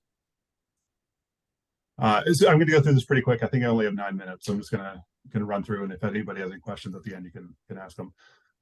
So again, Casey DeLotte and Joel Schumann are the owners. It's a owner-occupied single-family dwelling, and the owners plan to use this as their primary residence.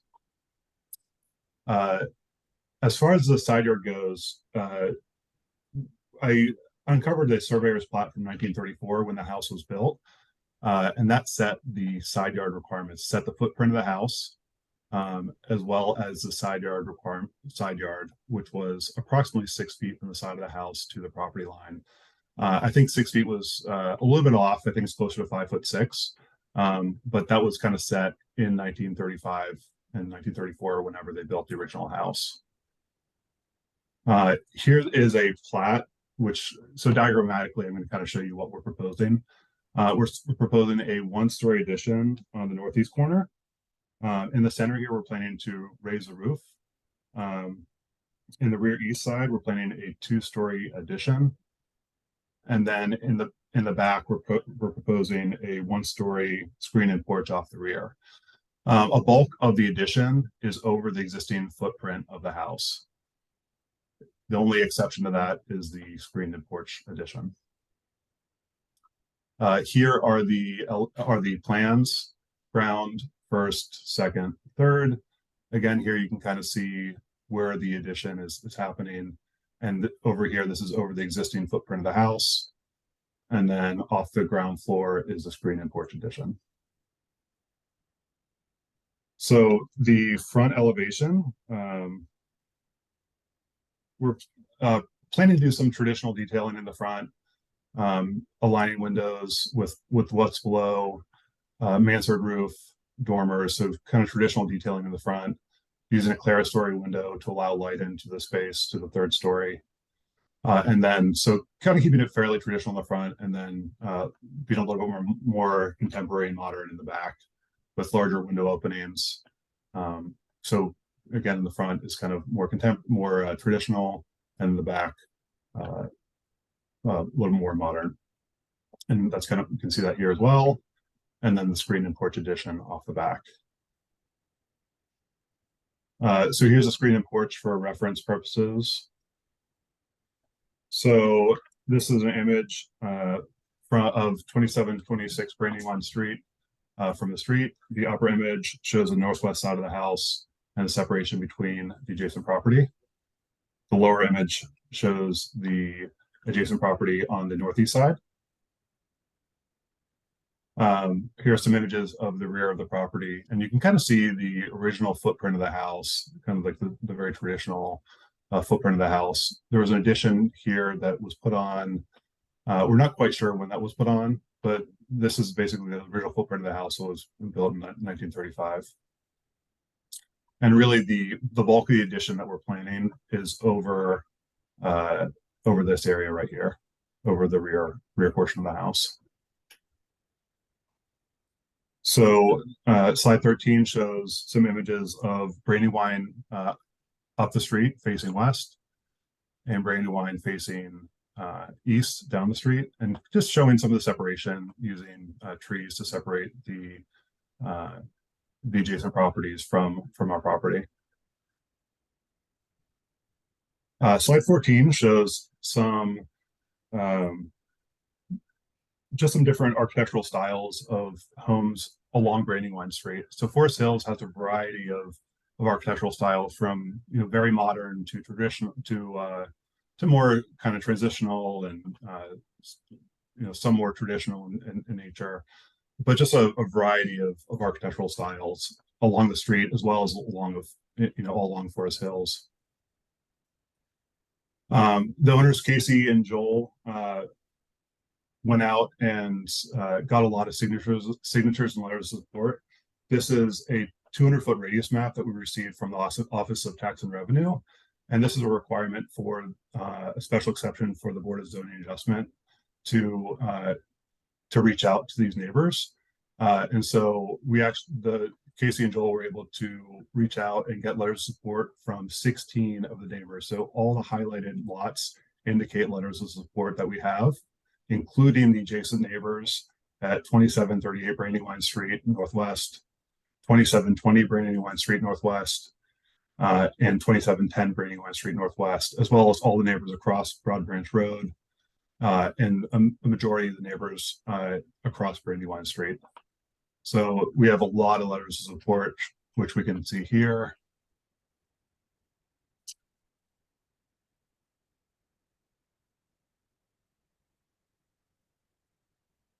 So in conclusion, to attain a special exception, we need to prove that the special exception will be consistent with the general intent and purposes of the zoning regulations of the map. The original footprint of the house was built in 1935, and it set the side yard dimensions, which remain today. A vast majority of our addition is going to be on top of that existing building footprint. The one exception of that is the screen and porch addition but that's at the rear of the property. We need to prove that allowing this will not adversely affect the use of the neighboring property. The use of the property is a single family dwelling. It's going to remain unchanged. There's going to be no additional traffic, noise. No additional noise will be generated from this special exception. We need to prove that will not unduly affect light and air available to the neighboring properties. The impact of this addition will have a minimal effect of light and air on both the properties to the east and west. There are a lot of trees that help create a separation and a buffer between the adjacent properties, and we worked with the adjacent neighbors to get their support with this project. We need to prove that we're not going to compromise the privacy and use of enjoyment of the neighboring properties. We made an effort to minimize the window and door openings on the east and west facades. And so the owners will have the same level of privacy as they currently have now. And again, the owners met with all three adjacent property owners and received letters of support from those neighbors. And finally, we need to prove that we're not substantially going to visually intrude upon the character, scale, and pattern of houses along the subject street frontage. And as I stated earlier, in Forest Hills, there's a variety of architectural styles. There's been a lot of renovations, additions that kind of reflects this diversity of styles. And I think that, we're being careful as far as how we treat the front of the house, and then how we, using windows that align, using trim, using dormers, mansard roofs. So all these traditional elements in the front, and in the back, we're going to be a little bit more modern and contemporary. And that is a presentation. So I'll open it up for questions. Thank you. We'll start with commissioners and then the community. Any questions from the commissioners? I'd just say thank you for getting all the letters of support. It makes a huge difference. And as certainly as we, look to assess these, the most important thing is, I think being a good neighbor. So to me, it may have been difficult, but maybe it was pleasant for you guys to meet all your new neighbors. But that certainly speaks volumes. Yeah, Casey and Joel did a great job of reaching out to the neighbors, and they have great relationships with the neighbors, and want to make sure that everybody's kind of on board with them doing this project. Any questions from the community? Seeing none, Thank you so much, Peter. So tonight is just in just awareness on what the project is, but next month we'll vote on the special exception. So thank you so much. I definitely, the letters of support help tremendously. Yeah. So it's definitely much appreciated. Should I email this to, I guess, my contact has been Mitch so far, and he's been incredibly helpful. Should I email this to the entire crew or just email it to him and have him forward along? Yeah, Mitch will send it to all of us. Yep. Okay. Yep, Mitch is your contact. Yep. Thank you so, Mitch, do you have anything? Okay, hear nothing from Mitch. All right. Nothing for me. Okay. All right. Well, thank you so much, Peter. I'll see you next month. Okay, thank you. Thank you. Moving on to the next item on the agenda is the special exception for the Sheridan School. Sheridan School is here. Okay. So I'm Courtney. I'm the new head of Sheridan. Courtney, give me 1 second. Let me just add you. Hi, Courtney. And then there Welcome. should be a Jim Clark, and Isabel Badeau should be on the call as well. Suzanne. So yeah, it's Isabel on the Zoom call for tonight. They changed Isabel. I with an I.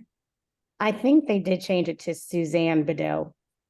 Oh, maybe. You'll see that on your screen. You'll see. Oh, Suzanne. you are. Yes. You are correct. Okay. My apologies. Suzanne, if you show your camera, I can add you, but you don't have to be. We don't have to spotlight you if you're uncomfortable. That's fine. She's traveling overseas right now, so I don't have access to her camera, but she's listening in and. Okay. No problem. Welcome. Thank you. So again, I'm Courtney Martin. I'm the new head of Sheridan School, and Sheridan is a kindergarten through 8th grade progressive private school established in 1927. We have been in our location since the 1960s, so we do have a long-term relationship with the community and remain committed to being a good neighbor. We currently have an enrollment of 221 students, and we will not grow beyond 230 students. And while we have grown and expanded in the past, we now need to address some areas that have fallen behind current standards of safety, security, accessibility, and really just modern educational practices. And so this project initially started before my time, really around COVID-19, to address health and safety concerns around ventilation and filtration, and then it's since evolved to a master planning process, which is the proposed project that we'll share with you this evening. So my colleague Jim is going to give really a high-level overview of the project, so you have a better understanding of what we are hoping for. Good evening. I am going to share my screen here.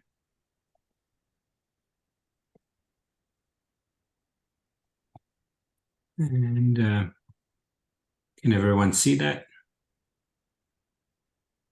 Yes. Okay, great.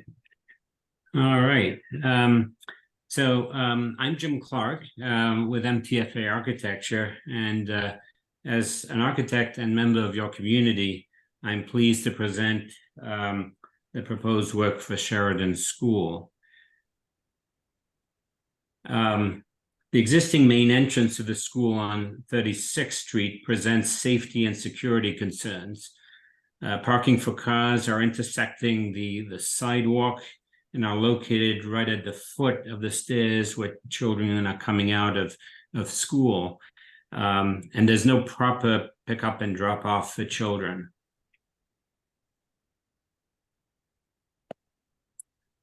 In addition, the main entrance, the current main entrance, poses accessibility issues.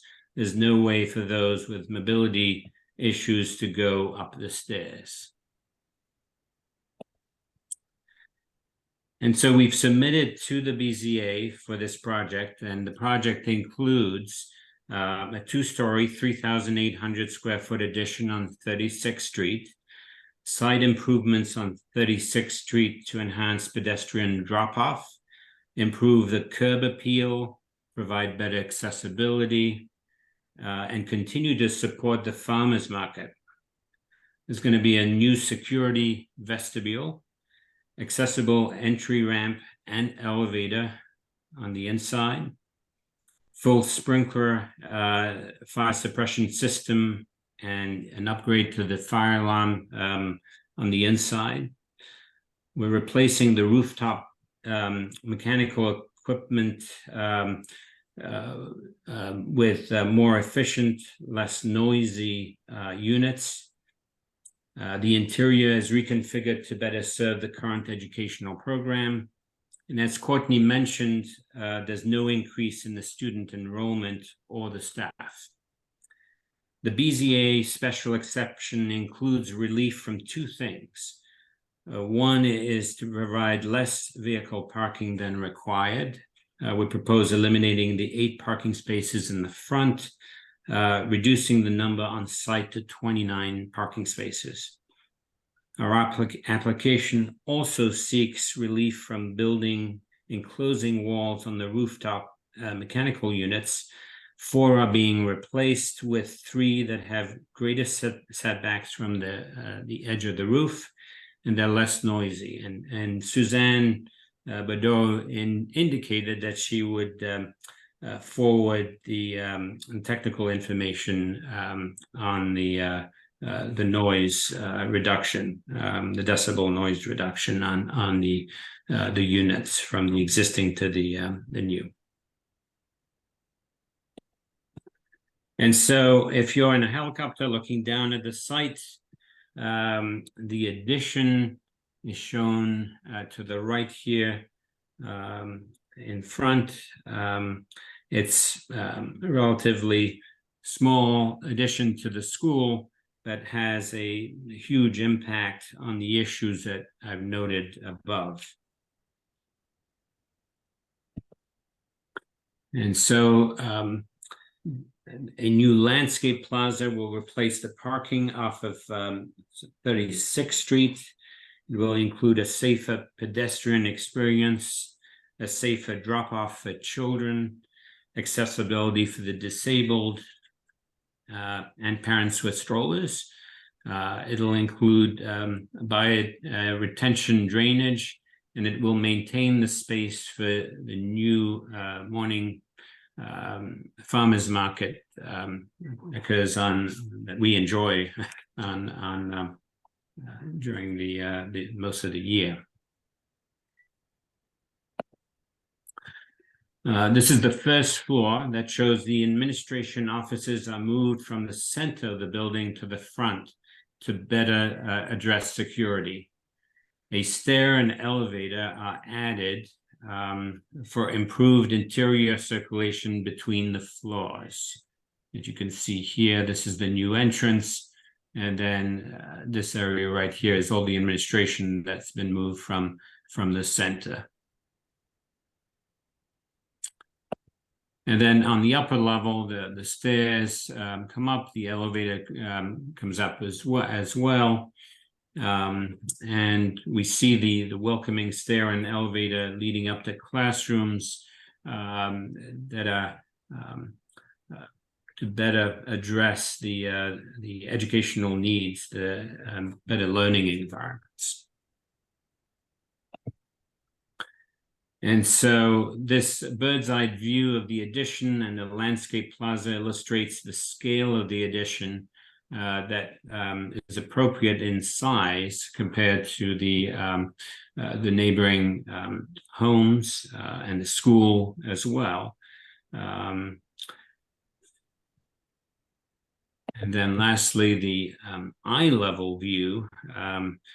The addition provides a welcoming, pedestrian-friendly entrance experience that addresses safety, security, and accessibility.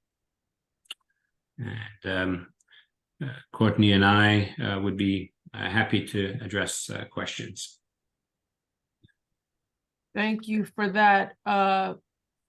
We'll start with commissioners and then the community. But my question to you is, since you're removing parking, where are you putting parking elsewhere, or because I street parking for any of the that, street parking now will require some type of parking permit now, right? Unless you have other parking on the premises.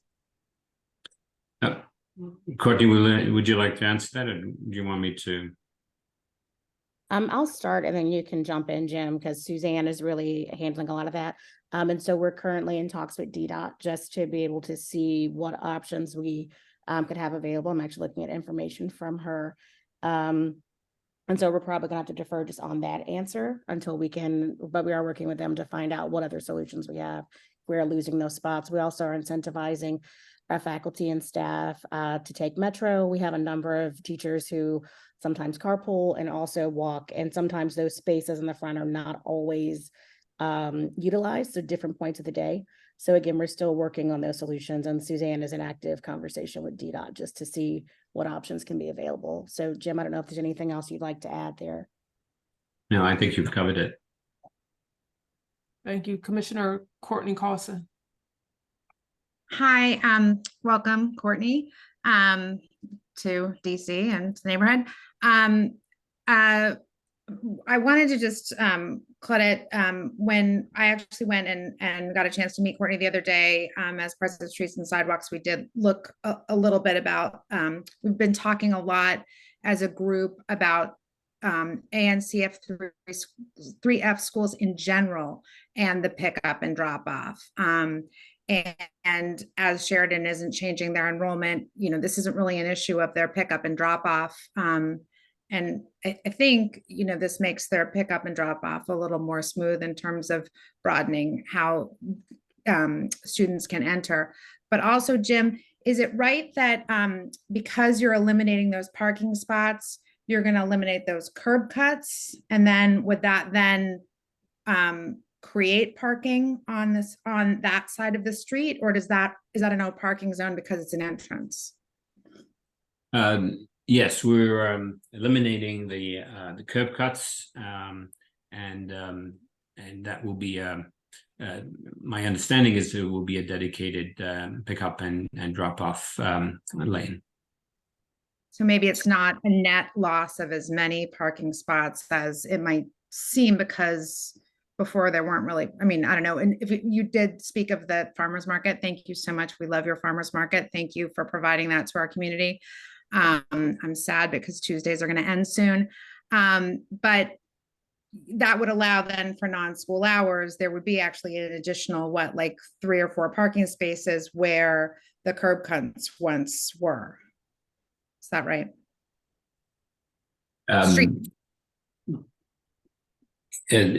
No, that would be a carpool lane. So it wouldn't be parking right in front of the school. Even during the carpool lane would be during non-school hours. Okay. Thank you. So Commissioner Tenderick had a question. My question was about the farmers market, but you guys answered that earlier. Yeah, thank you. Do you have any parents that are that are opposed to this? And if so, why? If so, why? Not that we're aware of. Our parents are typically in support because of the need, and specifically around accessibility and really security.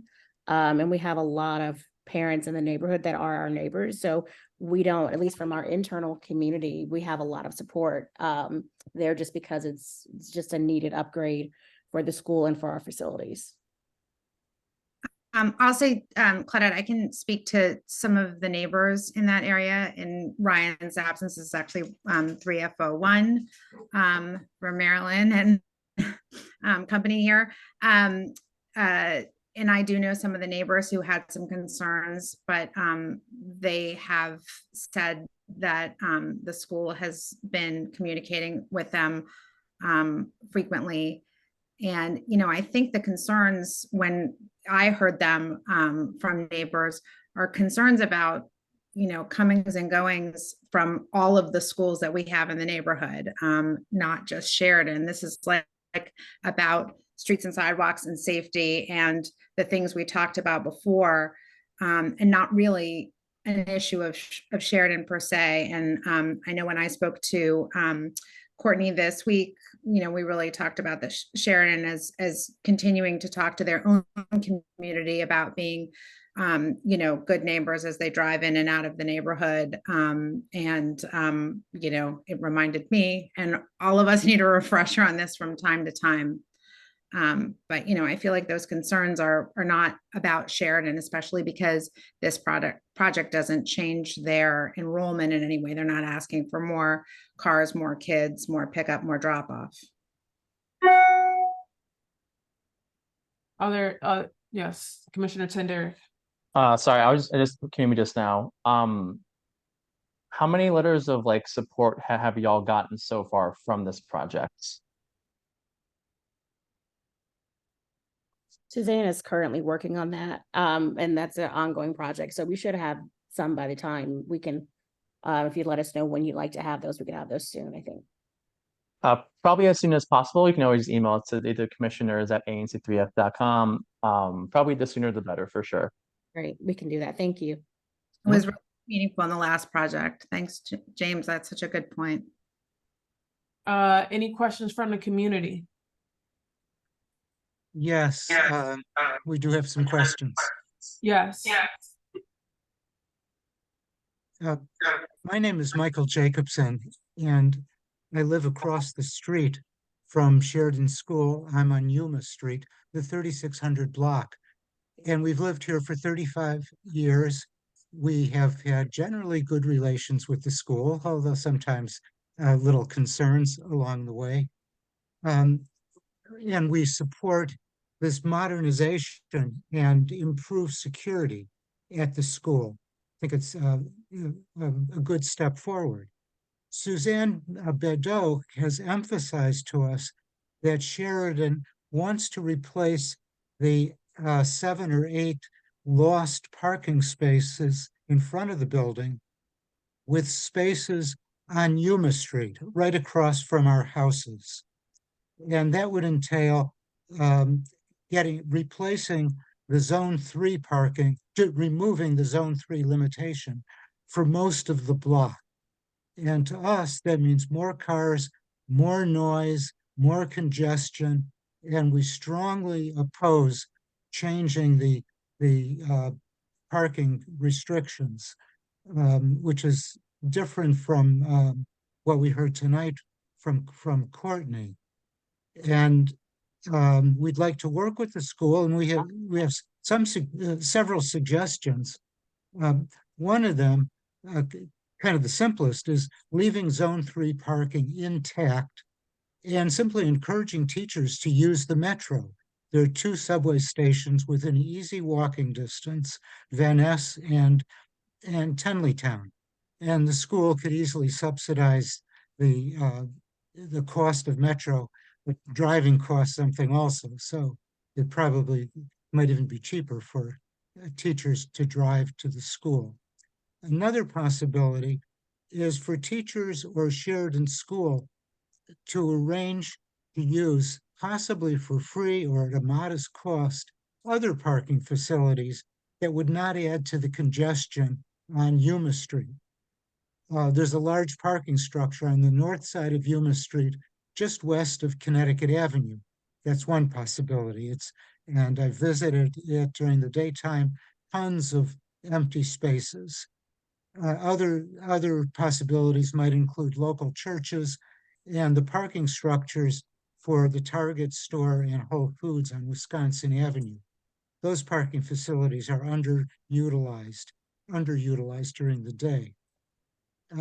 But if Sheridan continues with its attempt to persuade DDOT to remove the Zone 3 parking restriction on the north side of Yuma Street, we recommend that the change be limited to 7 average car lengths, meaning from just west of 36th Street to the east end of the house at 3632 Yuma Street, and that the change be limited to 2 years, the construction time, to give the school and teachers time to get used to some changes.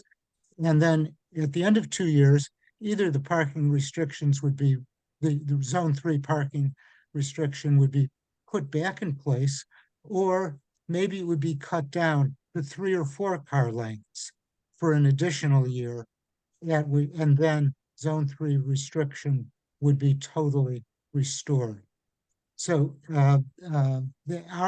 we have this narrow concern about parking, and we hope that the ANC would join with us in persuading the Sheridan School and maybe DDOT not to ask for the removal of zone 3 parking. Thank you very much for this opportunity. We really appreciate your interest. And this is Eric Parker. I'm sorry, I can't figure out how to raise my hand virtually, so I'm doing it in real life. May I speak just for a moment? Yes, please. All right, thank you. I live just a couple of houses down from Mike on Yuma Street, also across from the school. And while over the 30 years I've lived there, relations with the administration at the school have been problematic at best. I see a great change with Susan Beddoe, so I congratulate you for having someone so responsive and helpful on your team, Courtney, and thank you also, Courtney, for the note that you sent to me. I much appreciate it. But I just want to second Mike's concern about the proposed change of zone 3 parking to non-restrictive parking on the north side of Yuma. Yuma is a narrow street, and especially during drop-off and pickup, there are as many as 20 plus cars parked, admittedly for sometimes 10, 20 minutes, but they're there. If there are cars on both sides of the street, it's going to resemble a parking lot. And I don't think that's going to be suitable for anyone. So thank you for considering these alternative suggestions. And I, for one, am more than willing to work with the school to find a way to meet your needs and to meet our concerns. Thanks so much. May I speak? Elaine Greenstone. I live on Yuma Street between two houses, Eric's and Michael's. I agree with their statements. Would like to praise Suzanne Badu, who has been a great liaison, trusted and helpful in everything. But I do need a clarification on one thing. It seems, I should mention also, I've lived here for 58 years. Watched the school grow from one little building in a woods of white birches to the size it is now, and have admired its curriculum, subject in which I'm very much interested, being retired as academic head at Washington International School, and still very much, and they're going through construction too. At any rate, my clarification has to do with the number of cars parked in the front currently. It seems to me as I walk by that I see 4. Recently, Suzanne has been talking about 7, and today suddenly I heard the number 8 from Jim Clark. I'd like to know how many cars have actually been there and can open their doors to get out when they get there. Having always driven myself to my nearby school, filled with books and papers and materials, I know how teachers want to be able to park cars. Carpooling is an excellent suggestion, but I like all of Michael's suggestions.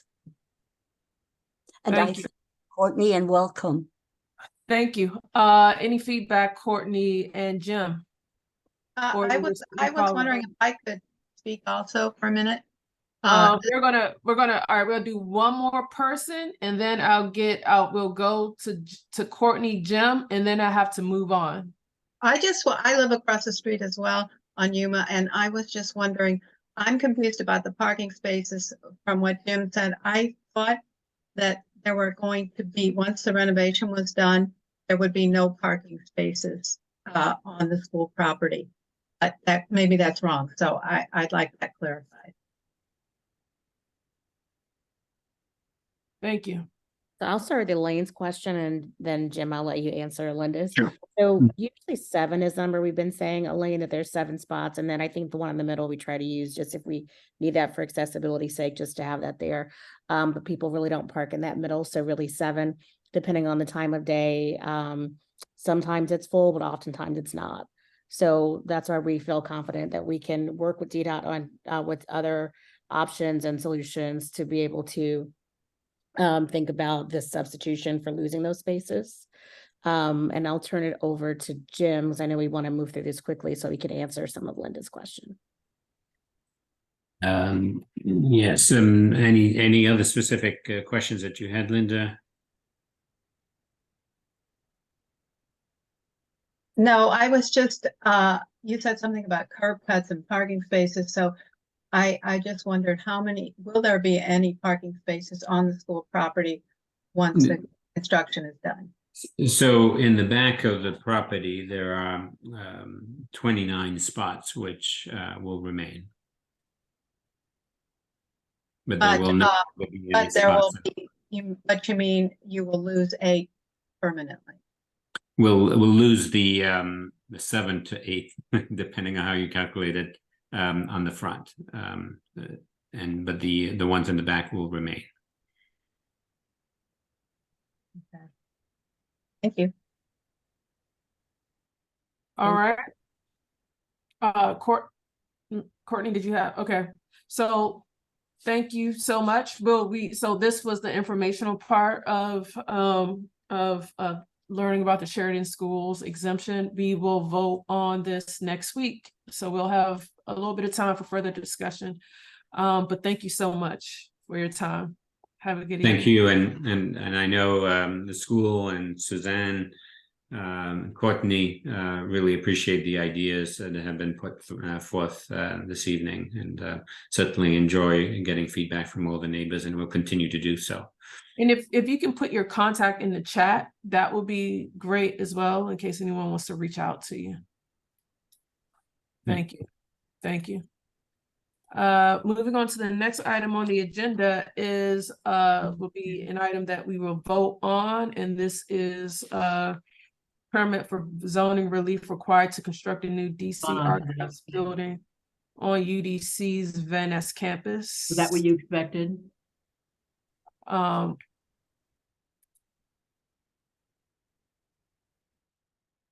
right. And I will invite Dr. Lopez Matthews. I'm here. Hello, hello. Can you hear me? Yes, Dr. Matthews, welcome.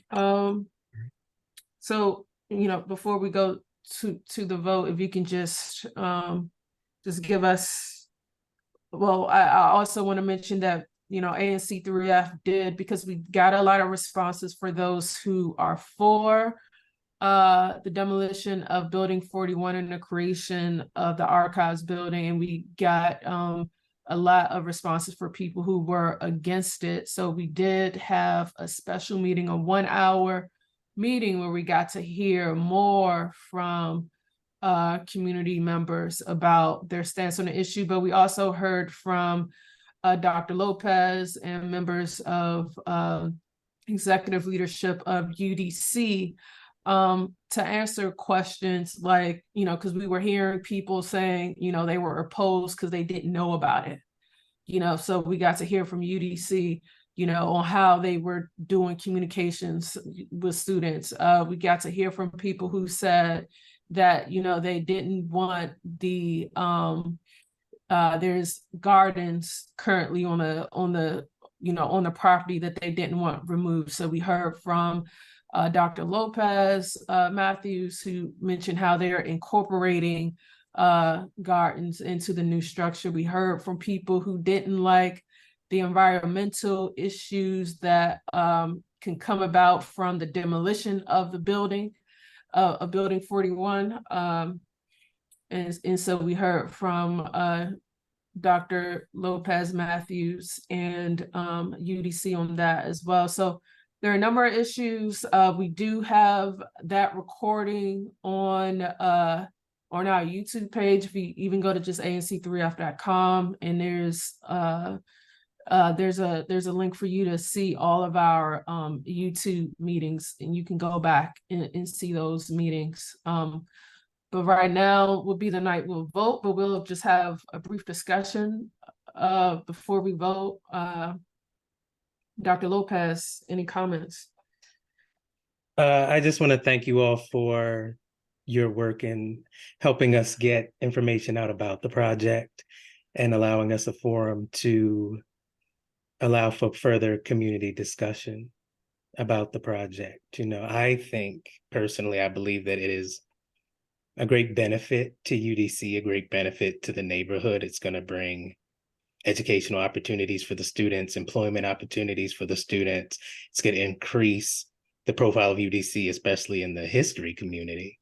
And all I see are the benefits that this project will bring to the University of the District of Columbia. That's why I'm excited about it. That's why I came on board to help steward the project, because of what I'd heard about it and what they were planning, and I wanted to be a part of it. So thank you all for the opportunity, and I just say I'm excited about what this could bring to the community and UDC.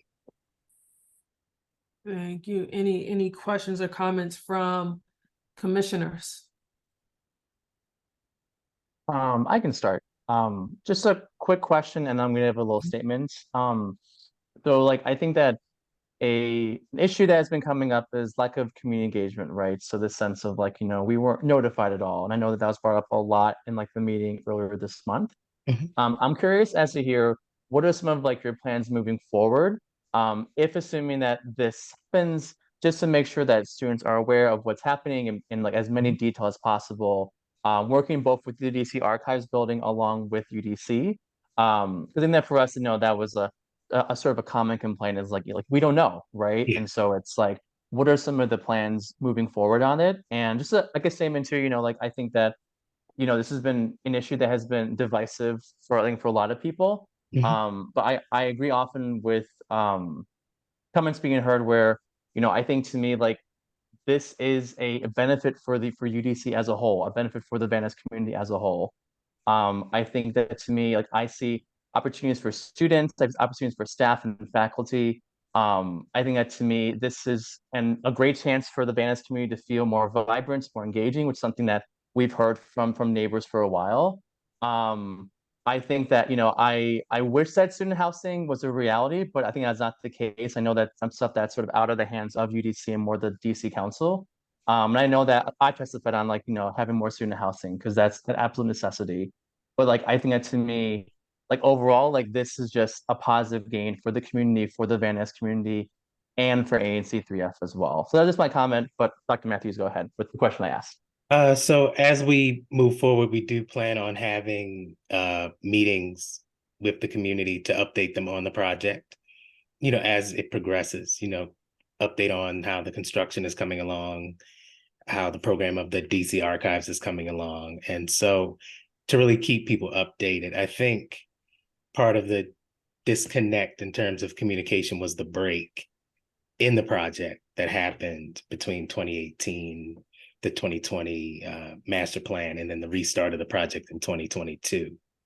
And so I think that's really where the disconnect happened. But, you know, we have been meeting with the public, and we plan on continuing to meet with the public to update them on the project. Thank you, Commissioner Hewitt. Thank you, Madam Chair. Someone posted in the chat that the archives is a government building. What's really important to remember is, yes, but so is the entire campus of UDC. It's DC government. It's the equivalent to a state school. And this is an opportunity for students. And I like to think that constituents take a step back. If you have degrees, if you've pursued certification, that this is about education. This is not about one person's personal preference over another. It's pure logic. The idea is to grow a community, and that community itself grows this community. The archives building is important. Sure, DC Archives will facilitate this. With that said, it is a handshake partnership, which will allow internships, which allows students access to avenues, to opportunities, to growth academically, leading to professional growth. And if we all look at ourselves and look at where we are and where we came from, we each had someone hold a hand out for us. When you look at the archives building, there are the potential for historians, there's a potential for librarians, and I hope that all who are here and those that you know the programs that are offered at UDC, where it has a strong cybersecurity, information science program, and these are intertwined. And this allows students who are in Southeast DC and Southwest DC, Northwest and Northeast, and in other areas, an opportunity to grow. Now, when we say that, you think about tuition at UDC. The undergraduate, and please forgive me if my stats are off, but it's about $7,000 a year undergraduate, $10,000 a year for graduate students. There isn't a school in this area that can come close to this. And this is an opportunity for our children, for children of those that we do not know, to grow, to climb, to succeed. And I would like to think that we all want to see those we don't know, as well as those that we do know, to succeed. If they have a dream, they should be able to make that determination themselves, and not because somebody has a perspective that's only focused for themselves. Academics is about community. So I think this is a phenomenal opportunity.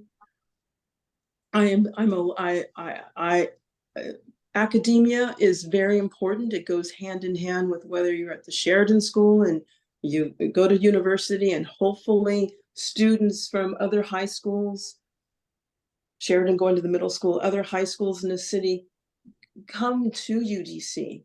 And to remember that there's the Bridge program UDC offers, there's the Trilogy program that they offer, the Gerontology program. And if I could give a shout out for the Firebirds, hey, as neighbors, go to some of the sporting events. So I thank you. I thank you for the opportunity, and I look forward to the future with UDC. Thank you. Thank you, Commissioner Hill. Any other comments or questions from commissioners? Commissioner Carlson. All right, I'm going to go super quickly because it's nearly 10, but I do want to address, I think, the students who said they haven't been heard. I know I have gone, and others of the colleagues on the board have gone to the gardens. I met with students. I talked to the garden club. I am a gardener. I love what you're doing. I love how it engages the students and how it engages different parts of the causes groups within UDC. And I do think we continue to conflate different issues here, which are the issues of needing housing at UDC, which is a true, real need, which isn't, it doesn't relate to this project at this moment. The funding is different. From what I understand. If I'm wrong, someone can correct me, but I'm pretty sure. I met with the garden club. I met with students. I've also talked to people at UDC. I've listened. I've read every email that's come through. And so I really would like to speak to the people who say they're not being heard, because I'm a volunteer and a mother of 3, and I have a job, and I've spent a lot of time on this, and I really care about this. I'm also a DC native.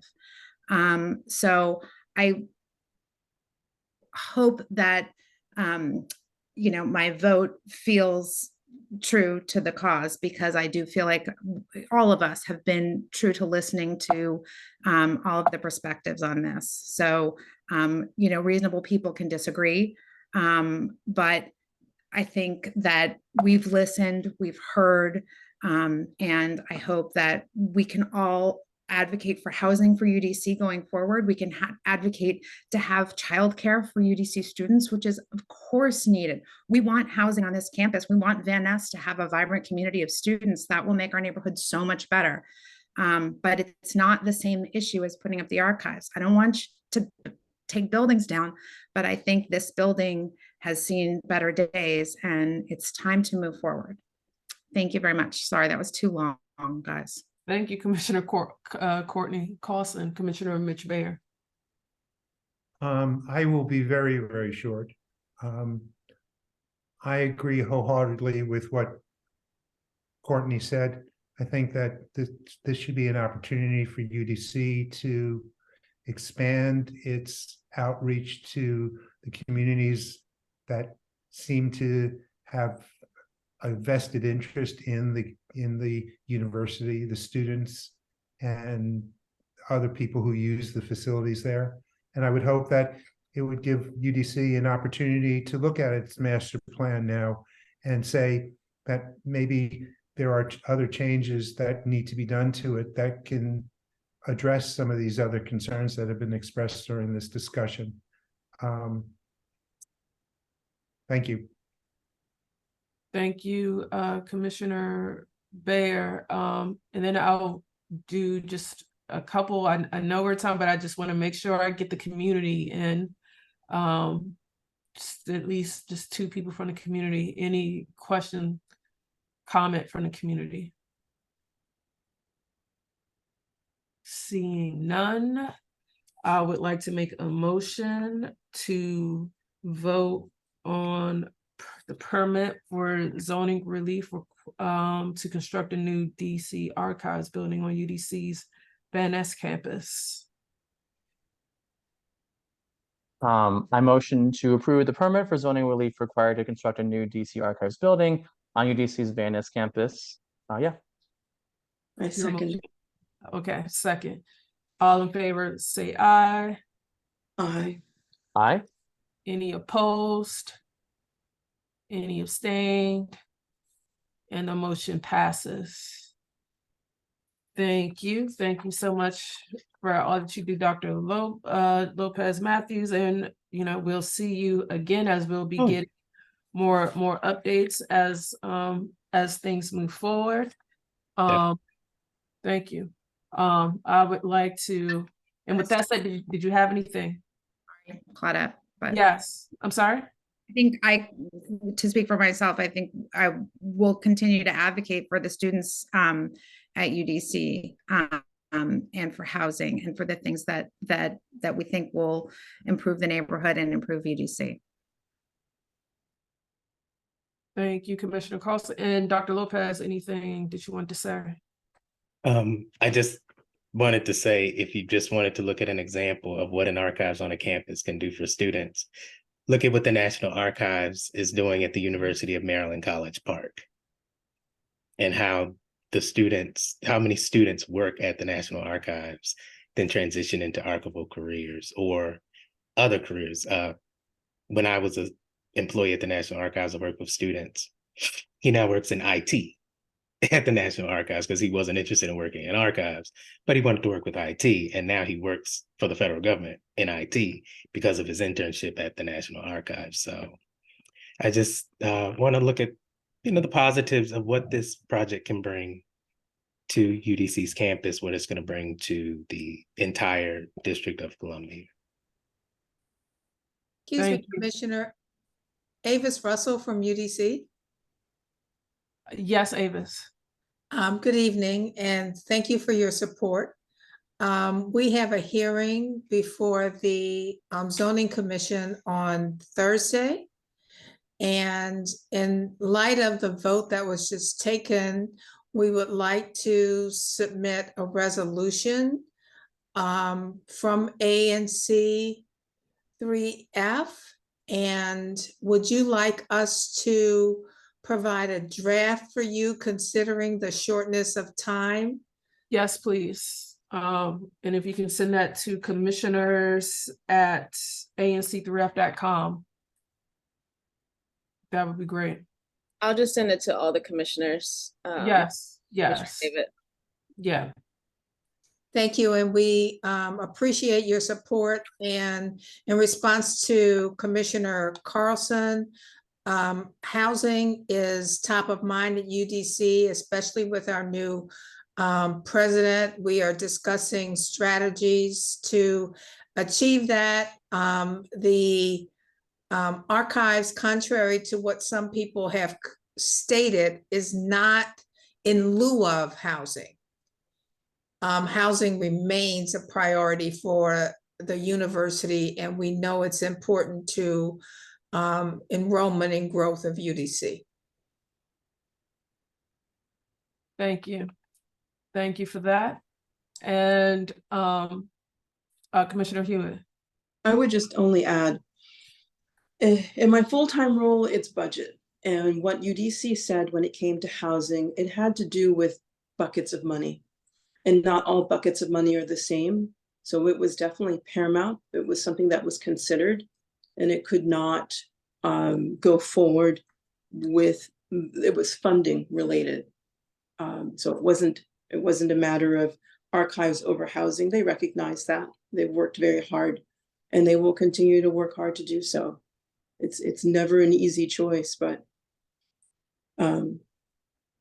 it's a wonderful choice. So you look at universities that partner with libraries around the world, and this is a potential for so many possibility. Buckets of money, yep, money. Well, no, as a federal government person who is sworn to ensure management of money, that is not true. Money, it's very clear, it's a bucket of money. Two buckets can't always be the same. There is a term for it, but you cannot use certain buckets for certain things, because remember, we're DC government. So we have DC money, but we also have federal money, and there are other mandates to that money. So it'd be best to sit down and talk about money, and that might help with this picture. Thanks. All right, with that said, thank you, Dr. Matthews, for joining us. Thank you, Ms. Russell, for joining us. Thank you, the community members, for joining us. And just a reminder that ANC3F01's election is October 14th, 11 a.m. We're also doing a community walk with NPD on Sunday, October 1 at 10 a.m. at Forest Hills Playground. You'll start to see that information. Can I get a motion to end this meeting? I motion to adjourn our meeting. I second it. All in favor say aye. Aye. Aye. And the motion passes. Good night, everyone. See you next month. Good night. Thank you.